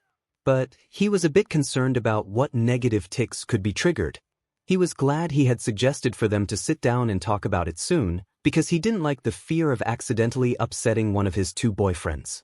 Izuku carefully got up from the bed and went to crouch in front of Denki, startling the electric blonde. While he had been in the midst of his tics, he had also been spaced out in the thought of confessing to his boyfriends. He had decided he would wait for one of them to do it first. That's always a safe option. Hey, Denks baby, I know you're really happy right now, but maybe we should calm down. It can't be too comfy having your tics come out this extremely, so how about we take some deep breaths? Denki nodded in agreement, because Izuku was right. While his smaller motor and vocal tics aren't painful, just a bit annoying, his more extreme ones can be. His negative ones are the most painful, while the happy ones just make him sore after a bit, but he would explain them better once they had their conversation. 5 Izuku began breathing deeply, in and out, while Denki did his best to match their breathing. After a few minutes, Denki could feel himself calming down, and his tics subsided to some simple hand fidgets. Even those were starting to calm down. Thanks, Izuku. I've been trying to figure out a fast way to calm myself down for forever. How did you do that? The green bean flushed a light pink at the thanks, before nervously rubbing the back of his neck and answering. Well, I've had to deal with panic attacks and anxiety attacks, plus some other stuff on my own before. Over the years I learned some grounding techniques. When we actually prepare to sit down and talk about this stuff, I'd be happy to show you. Denki nodded excitedly, making Izuku giggle and 𝗳𝗏𝗃 softly chuckle. 3 The 𝗲𝗏𝗃 got up from his crouched position, now standing in front of his 2 sitting boyfriends. So, we slept for like 3 hours. Are you two hungry? The green bean asked. 𝗳𝗏𝗃 nodded, along with Denki. Izuku chuckled a bit at how cute his 2 boyfriends were, before asking, what do you guys want to eat? After a minute of discussion, the three boys decided on curry with a side of rice. Okay, well the both of you can go pick a movie if you want, while I get started on dinner. Both of you have been needy today, and I can tell you both need some more relaxing time. Denki and 𝗧𝗲𝗄 both flushed the color of strawberries at the needy comment. 𝗧𝗲𝗄 was a bit embarrassed, while Denki felt the same but also a bit guilty. Was he too whiny? Did he ask for too much? Was he going to scare his 𝗧𝗂 off? 7 All of a sudden, tears started streaming down the electric blonde's face. He didn't want to annoy 𝗧𝗂 away with his clinginess. That's the whole reason he was crying, yet he knew that crying would just make it even worse. Hey, baby, what's wrong? All that Denki could do was keep crying. He vaguely recognized the voice as 𝗧𝗂, but he was spiraling in his thoughts. Suddenly, he was off the bed and in someone's arms. He stopped crying, a bit startled by the action, as he realized that he was being held by 𝗧𝗂. He dug his face into the 𝗲𝗏𝗃's neck, already attached to the boy's sweet scent. He didn't realize 𝗧𝗂 was taking him somewhere until he was being sat down on the kitchen counter. He looked down a bit in shame, before feeling a gentle hand tilt his head up a bit. Baby boy, it's okay to feel needy. Is that why you were panicking? The electric boy simply nodded, still avoiding eye contact with 𝗧𝗂. Baby, please look at me. I want to see your appealing face. Denki flushed a light pink, looking up into 𝗧𝗂's eyes. They held nothing but kindness and compassion. Baby, it wasn't a bad thing when I said you and 𝗧𝗲𝗄 were being needy today. In fact, I love both of my babies being needy. I already had to tell 𝗧𝗲𝗄 that it's okay to be a little whiny sometimes, so trust me. I like spoiling the both of you. You aren't a burden, you aren't too much, you're both perfect. Denki was happy hearing this, but he couldn't help the doubt coming in and making him ask questions. Even when I'm needy?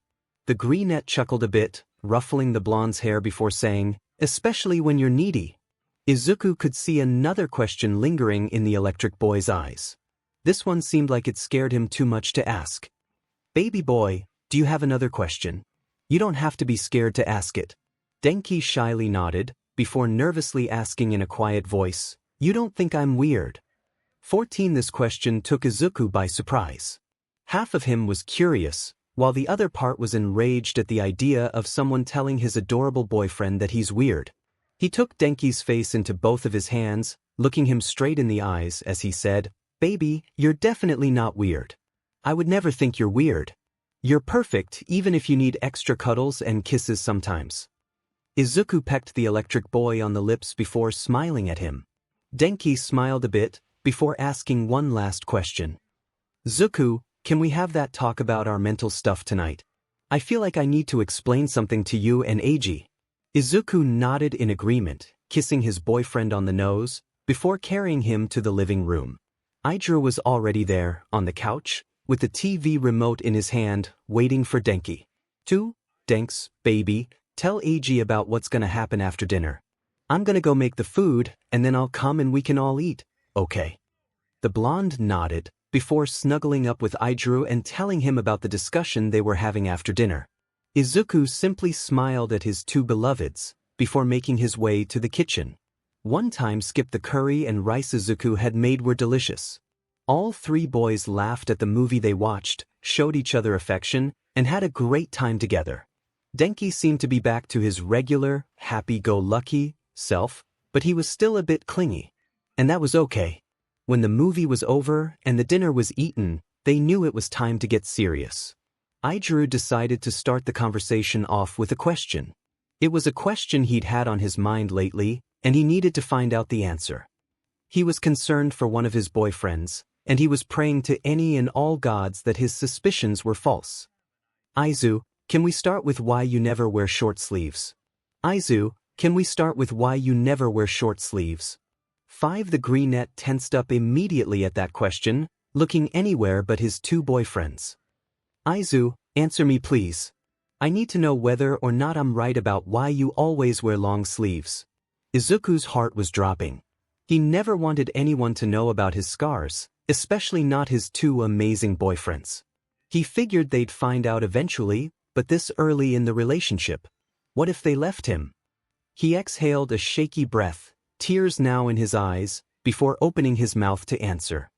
𝗧𝗄𝗄, I wear long sleeves because of the scars I have. Scars that I gave tea to myself in middle school. 𝗧𝗪's heart broke at the answer, hating that his boyfriend had ever felt the need to hurt himself because of others. He had an important question in mind though. But, you haven't done it recently, right? 1 second of silence passed. When over 10 seconds without any words had passed, the redhead and electric blonde's hearts dropped. Izuku just burst into tears, ashamed of himself for being so weak in front of his boyfriends. I'm sorry, you guys probably don't want someone weak like me as your boyfriend. Why you should just leave me and be happy together. Why you're too good for someone like me. Both boys just rushed over to their sad green bean, shushing him and telling him how perfect he is, with or without scars. 3. Izu baby, can we see the scars? Izuku sniffled a bit, before nodding at the redhead's request. He got up from the couch, making his way towards the center of the room and hesitantly taking off his shirt. He could feel his eyes tearing up again. He hated crying in front of his boyfriends, but when he tried suppressing his tears, 𝗧𝗪 came over and told him to let his tears fall. For the redhead felt his heart crack even more when he saw the scars littering his appealing boyfriend's skin, but he had to let Izuku know it was okay. Izu, you gotta let the tears fall. You made it through whatever you had to go through when you were younger, and you've probably held in your tears for so long. You've got to let the tears wash away the negativity that others left on you, so that you can move on and be happy with me and Denks. Izuku nodded, letting himself fall into 𝗧𝗪's hold. Denki himself was crying at the scars. It hurt him to see how Izuku had suffered, and it pained him even more to think about how many more things he had probably gone through. 7. Since the electric boy couldn't trust himself to get a sentence out, he just softly grabbed the greenette's arm, pulling it towards himself to kiss each individual scar. Izuku's breath hitched slightly, before feeling his heart warm at the soft butterfly kisses on each angry line in his skin. Denki continued up and down the green boy's arm, kissing every single marking twice. Zuku, I wasn't going to tell you or Eiji this yet, but I love you. I love every single part of you, including your scars. These just show me that you're stronger than I thought. You tell me and Eiji how amazing we are. All the time, but now we're here to tell you that you're just as amazing as we are. I love the both of you so much, and if you come with a few scars, I'll do my best to kiss them all better. Izuku felt like he was glowing from happiness. Denki loved him. Even after showing him how weak he really is, he still loves him. 𝗧𝗪 was honestly just grinning from ear to ear in joy. Now he could tell the both of them that he loves them too. 4. Both Izuku and 𝗧𝗪 launched themselves at the electric blonde, resulting in Denki being attacked with kisses on the floor. All he could do was giggle and accept the affection he was receiving from his two boyfriends. When they finally got off of him, 𝗧𝗪 decided to confess to his boyfriends too. Denks, Izu, I'm also in love with you both, and Izu, please don't feel pressured into saying it back. We both understand that you barely started dating us over the weekend, and it's probably way too early for you to be feeling that strongly for us yet, but I hope you can accept the fact that we love you. Izuku just smiled brightly at both of his boyfriends, before giving his own little confession. He couldn't share their feelings yet, but he thought they deserved to know exactly how strong he felt for them both. Actually, earlier today I was thinking that you two are gonna have me in love by the end of the week if I'm not careful. And you see, I'm tired of being careful. I knew right from the start that I would fall in love fast with the both of you, and I'm not gonna try to change that. 10. The three boys initiated a group hug that lasted for a few minutes, before Izuku insisted on telling them the story behind his cutting. Okay, so I'm gonna start with why I cut in middle school, and then I'll tell you both about the last time I cut. And then after I'm done with all of that, we can move on to my other stuff. 𝗧𝗪 and Denki both nodded at Izuku's plan, but both of them knew that it was going to be harder than it sounded in that neat little order. They were talking about trauma and mental illness here, literally. Okay, so you both know how me and Katsuki knew each other before you, right? The redhead and blonde both nodded, aware that the two were childhood friends. Well, we were friends when we were little until he got a quirk and I didn't. I ended up being a late bloomer and didn't get a quirk until this past summer, before UA. He thought I was quirkless when we were 4, and thought that it gave him the right to bully me. He would always point it out in front of others, humiliate me, basically got everyone else to bully me too. I still have a few burn marks from when he would beat me up. Anyways, in middle school it got really bad. It wasn't just 𝗵𝗃 physically hurting me anymore. If anything, 𝗵𝗃 had calmed down with the physical stuff so that he didn't have anything on his record. Other kids had started cornering me during lunch, before and after school, even in between classes sometimes. The verbal and mental stuff got worse too. Since 𝗵𝗃 couldn't afford to physically beat me, he upped the intensity of his words. He threatened me, wrote terrifying notes, even wrote on my desk a bunch of times. Other kids would also do stuff, like yelling things at me when I walked home. They would tell me I was worthless, a quirkless nobody, told me to kill myself a bunch of times. Even 𝗵𝗃 once told me to take a swan dive off the roof of the building and pray I got a quirk in my next life. It was a lot, and I even considered actually doing it, but I decided to cut myself instead. After I got my quirk though, I stopped cutting so that the scars could heal. I trained myself for 10 months, building muscle, brushing up on combat skills, and making sure I had a chance at getting into UA. I knew that my body wouldn't be flawless, due to the cuts, but the least I could do was give the scars time to fade. 𝗲𝗄 and Denki were both fuming at the random middle school kids and Bakugo for telling their boyfriend those lies. Who gave them the right to do that? Both boys were seriously considering reporting Bakugo for verbal abuse and attempted manslaughter, but stopped their angry thoughts when they felt grasps on their hands. They looked up, only to find their green bean smiling sadly at them, both of his hands grasping onto one of theirs. Guys, I promise I'm okay now. That's actually what I'm getting to right now. That last 2 recent times that I cut were on Friday and Saturday. On Friday I was just feeling down about the past month of being ignored. I think I made 4 cuts that day. On Saturday, after Todoroki and Bakugo gave me their fake excuses to get out of the date I planned, I made another 6. I think it was 6. Anyways, what I want you guys to know though, is that I probably would have made a lot more on Saturday night if it hadn't been for the both of you. 10 The redhead and electric blonde both perked up at that last sentence. Being surrounded by your love and care helped me realize that I don't need to punish myself for the mistakes of others. You both make me want to be strong, and I know that I can't do that if I hurt myself. I was really close to cutting again today, but when I thought of how disappointed and upset you'd be, I didn't. I just walked away, cuddled with you both, and eventually talked about it. 𝗲𝗄 and Denki couldn't help themselves, and both kissed 𝗧𝗃 softly on the lips. They were both so glad that they were able to help their boyfriend. I'm so glad 𝗲𝗄, please talk to us whenever you feel that way, okay? Denki nodded at the Rocky Boy's sentence, adding his own. Yeah, 𝗧𝗃, we both love you and you can talk to us whenever you feel down. That's what we're here for. We're gonna be there for you for everything, good and bad. 𝗧𝗃 nodded at the 2 boys in front of him, happy that his boyfriends were so caring. Thanks you guys, I swear you're making me fall for you both more and more with each second. Denki and 𝗲𝗄 both smiled at the greenette, but also flushed a light pink. They couldn't think of any response, so 𝗧𝗃 just giggled at them before turning a bit more serious. The mood got a bit darker, as the 3 boys realized that 𝗧𝗃 had more to share. Okay, well like I said I have some other stuff. If you couldn't gather it from my old habits, I have depression. I actually used to be on antidepressants for it, but I didn't like how they made me feel so I don't take them anymore. I'm looking into getting other ones though. The lightest subject to talk about would probably be my anxiety. I have a lot of anxiety, including social anxiety, so that's why I tend to overthink stuff a lot. That's also where my mumbling comes from, and why I'm always so shy in public. I don't always pick up on social cues because of my anxiety, which makes me even more anxious around large groups of people. I always think that things are my fault, which is a result of both my social anxiety and some trauma that I'll talk about in a bit, and that makes it hard for me to ask for stuff. That's why I was so nervous when I asked to stay here on Saturday, especially since the past month had me thinking that I had done something wrong with Bakugo and Todoroki.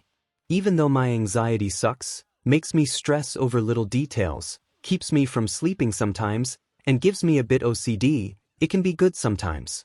It motivates me to do my schoolwork, it's what makes me good with planning, and it helps me think about every possible outcome. It also just brings a lot of stress. 2. The last part made the three boys chuckle a bit, before Izuku continued. Moving on from that, the rest of the stuff is darker.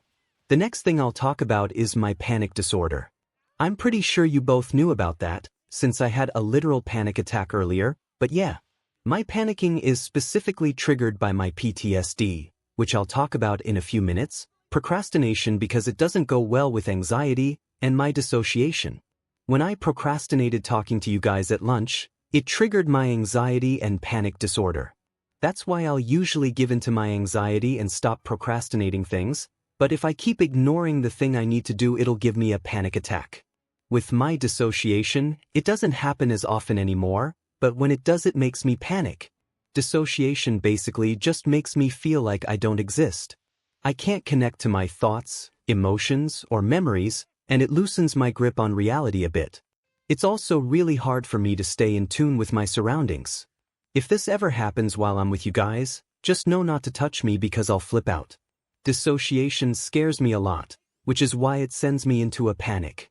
The very best way for me to describe it is that I know I'm alive, I know that I'm a person with a life, but for some reason I can't grasp that I'm the person I'm thinking of. It's really weird, and sometimes it happens a little bit when I space out, but it's not enough to freak me out. The only thing that can calm me down if my dissociation does freak me out is just sitting down and breathing. It helps me if I can feel a solid surface, like a wall or floor. It brings me back into my surroundings, the same way you could do with a panic attack, except that it takes a different amount of time for the dissociation to go away. It's pretty unpredictable. But like I said, it doesn't happen as often to me anymore, so you shouldn't worry too much about it. The last trigger is my PTSD and trauma, which is a whole other discussion, so get ready. 6. Ipdru and Denki both nodded. They were freaking out a bit about the whole dissociation thing, and both made a mental note to do more research on it later, but for now they knew that they needed to focus on what Izuku was about to say. They both had a feeling that the upcoming story would be the worst of it. Oh yeah, one more thing before the main trauma is that I used to have anorexia, well I guess you could call it that. I just had a lot of trouble eating and wouldn't eat at all unless I was forced. Even then I would usually just throw it back up. I've been better lately though, and the last time my eating habits acted up was Friday when I skipped lunch. Moving on from that though, I'm gonna tell you both the cause of my PTSD. It all started when I was 5. My parents decided to get a divorce, and I wasn't allowed to see my dad anymore. My mom started working crazy hours to make up for the loss of paycheck my dad used to provide, and because of that I was home alone a lot. Izuku was already starting to go into a sort of daze talking about his past, and the two boys in front of him could sense this story would end in tears. They were scared for what was about to leave the green boy's mouth. When I was 6, my dad somehow found out about Mom's schedule and started visiting me when she wasn't home. I was happy that I got to see my dad again, but felt bad about keeping it a secret. I kept it hidden though, because I didn't want him to stop seeing me. A few months after he started seeing me, he brought a friend from work, told me to call him Uncle 𝗧𝗵𝗲. It's still hard for me to say his name, so I'm gonna try to avoid using it. Anyway, when I first met him he gave me a bad feeling. Something about him didn't sit right with me, but I figured I shouldn't judge him because it's rude. I should have listened to that gut feeling. My dad kept visiting me, but now he was bringing his friend every time. No matter how many times they visited, I couldn't shake the bad feeling that man gave me. One day, after my mom went to work, there was a knock at the door. I was confused because I knew that my dad also had work at that time, and I didn't know who else it could be. I decided to not answer the door, but the mysterious person seemed to either have a key or they knew how to pick the lock. I still don't know how he got in. When the door opened, it was my dad's friend. After he came in, he made sure to lock the door again. I don't think I can say exactly what happened next, but he did some things. He did a lot of things to me. He started to come to my house whenever he knew that both of my parents were at work and forced me to do stuff. He did it for 2 years, until I was 8. When I was 8, I finally got the courage to tell my dad, but he didn't believe me. He told me that I was stupid and foolish for making up lies about his friend, and that he was going to stop seeing me unless I admitted I was lying. I kept telling him that I wasn't lying, that his friend was hurting me and raping me, but he wouldn't believe me. He never tried seeing me again after that, and that man must have got scared of me telling people, because he never came back either. One Izuku had broken down sobbing, getting lost in the memories of those 2 awful years. 𝗓𝗪 had pulled him into his chest, while Denki was just whispering sweet nothings into his ears, but he didn't seem to notice for a few minutes. His sobbing had quieted down to soft sniffles, as he heard Denki just whispering, "It's okay, you're here now Zuku, we've got you, he's not coming back I promise." He kept repeating those words over and over, like a mantra, hoping that it would register in the green boy's mind. Izuku had almost dissociated for the first time in a few weeks, starting to detach from his current reality while his memories started blurring, until he began registering his boyfriend's words. After getting a grip on his hearing, he realized that there were hands on his face and arms around him. Then he got his sight back, seeing his 2 boyfriends around him as he slowly got his bearings on reality back. Thanks guys, I almost dissociated for the first time in weeks, but you both helped me get my focus back. Anyways, there's just one last bit I have to tell you. 𝗓𝗪 and Denki both nodded, neither of them moving from their boyfriend. There was no way they were gonna leave his side. I never told anyone about it except for you 2. I was scared that my mom wouldn't believe me and that I would get in trouble for seeing my dad without permission. You 2 are the only ones I've told. The whole thing sort of created my anxiety, and I have some PTSD from it all. It's the reason that I'm not ready for SEC yet, because I'm scared I'll freak out. I hate it when people yell at me, stern male voices still make me flinch sometimes, and if I'm having a bad mental health day, even just getting really close to me can send me in a panic. It's also the root of some of my anxiety. I think that everything is my fault because of that man, even though the logical part of my brain says that I couldn't have done anything. The whole experience is why I try to be caring with you both. Even though I'm more DMT with romantic and SXL things, I don't ever want to be harsh like that man was. I don't want to cause you pain, I don't want to force either of you into anything. I would be fine if you never wanted to do anything. I just want to bring you pleasure and happiness, and make sure you're both safe from all the negativity in the world. I hope you guys can still look at me the same, and I hope you can believe me. Of course we believe you baby, your dad should have believed you too, but at least him and that excuse of a man are gone now. I still love you just the same, and I'm sure Denks does too. Denki immediately nodded, agreeing with 𝗓𝗪 fully. Of course I still love you, Zuku. The only thing that's changed is that now I have a list of people who are gonna get accidentally struck by lightning. 𝗓𝗪 and Izuku both chuckled at that, before Izuku curled into the Rocky boy's chest a bit more. Thanks you guys, I've been keeping that a secret for so long. I didn't think anyone would believe me. The 2 boys just continued to reassure the small boy that they believed him 100%, and that they loved him just the same. After 10 minutes of just hugging and breathing with each other, Denki decided to go ahead and start talking about his stuff. Okay well I guess I'll just start talking about my stuff. AG already knows a lot of it but I haven't told him all the details, so yeah. The greenette and redhead nodded. The 3 boys were now in different positions, with Izuku on 𝗓𝗪's lap, and Denki sitting beside the 2 boys. Okay, well I'll start with the basics. I was diagnosed with ADHD when I was around 7. Because of my ADHD I can get overstimulated really easily, and that makes it hard for me to be in crowded places. When I get overstimulated, it's like everything gets turned up. Like, sounds get louder, it gets either really hot or cold, and my sight can get kind of blurry or fuzzy. This can trigger one of 2 things, or even both sometimes. One that you already know of are my tics. I have mostly motor tics, but if I'm really stressed then my vocal tics come out.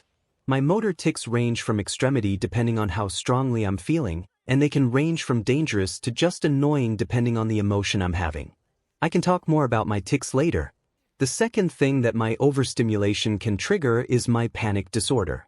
I also have panic attacks, and they feel really terrible, but they only get caused by my overstimulation and PTSD, which I'll also talk about later.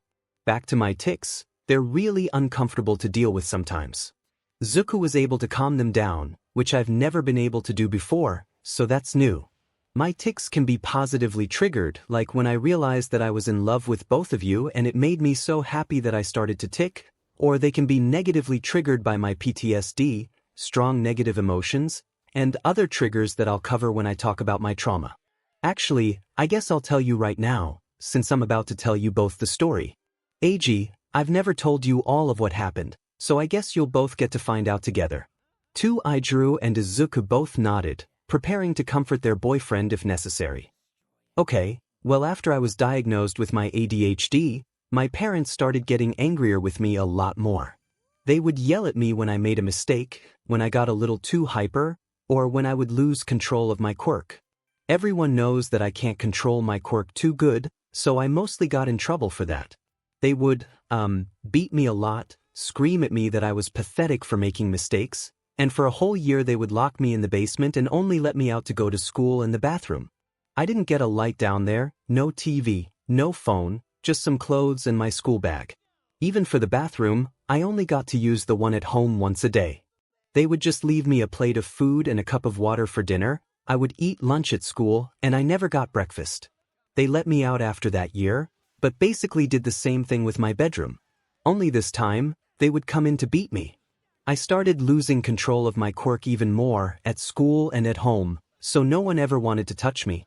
I'm really glad we have the apartments now, because I would still be at that godforsaken house if we didn't.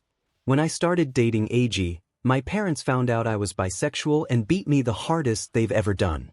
I started trying to spend the night at 𝗧𝗏𝗲's more, even snuck into his room after his parents went to bed sometimes.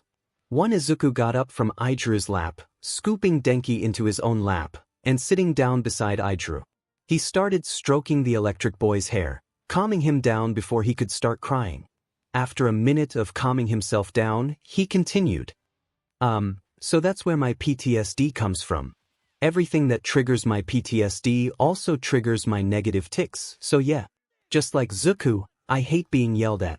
Sudden contact can make me flinch sometimes. If it looks like someone's gonna hit me, it negatively triggers me. Loud noises can make me nervous. I get scared of the dark if I'm alone, and I think that's it.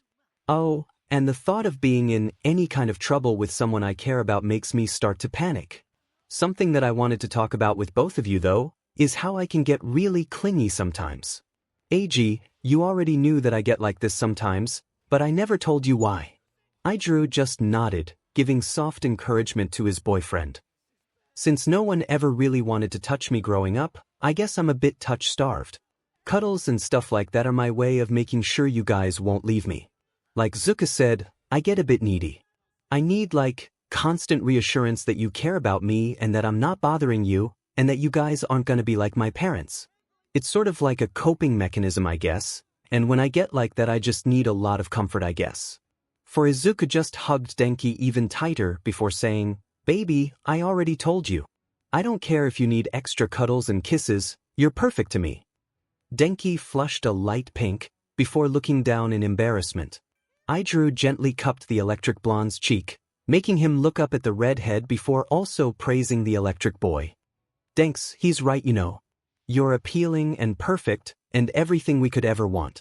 The boy just flushed an even deeper scarlet, while the two more 𝗵𝗵𝗃 males in the room lightly chuckled. "Guys, stop teasing me like that. It's not fair that two tops are ganging up on a poor bottom like this." This only caused the green and red boy to laugh even harder, eventually earning a few giggles from the yellow boy. After all the laughter subsided, it was time for 𝗳𝗪𝗏. "6. Well, it's my turn now. I definitely haven't gone through even a fraction of what the both of you have, but I guess I'll go. By the way, I just want you both to know that you're incredibly strong for going through those things. I love you both so much and you're both so amazing. Okay, now for my stuff. Like 𝗧𝗏𝗏, I have anxiety. I don't have social anxiety, but I have a lot of anxiety about being good enough. My anxiety ties into my intrusive thoughts, which is my second thing, but both of them bring a lot of self-doubt. Both of these started in middle school, when I froze up in front of a villain.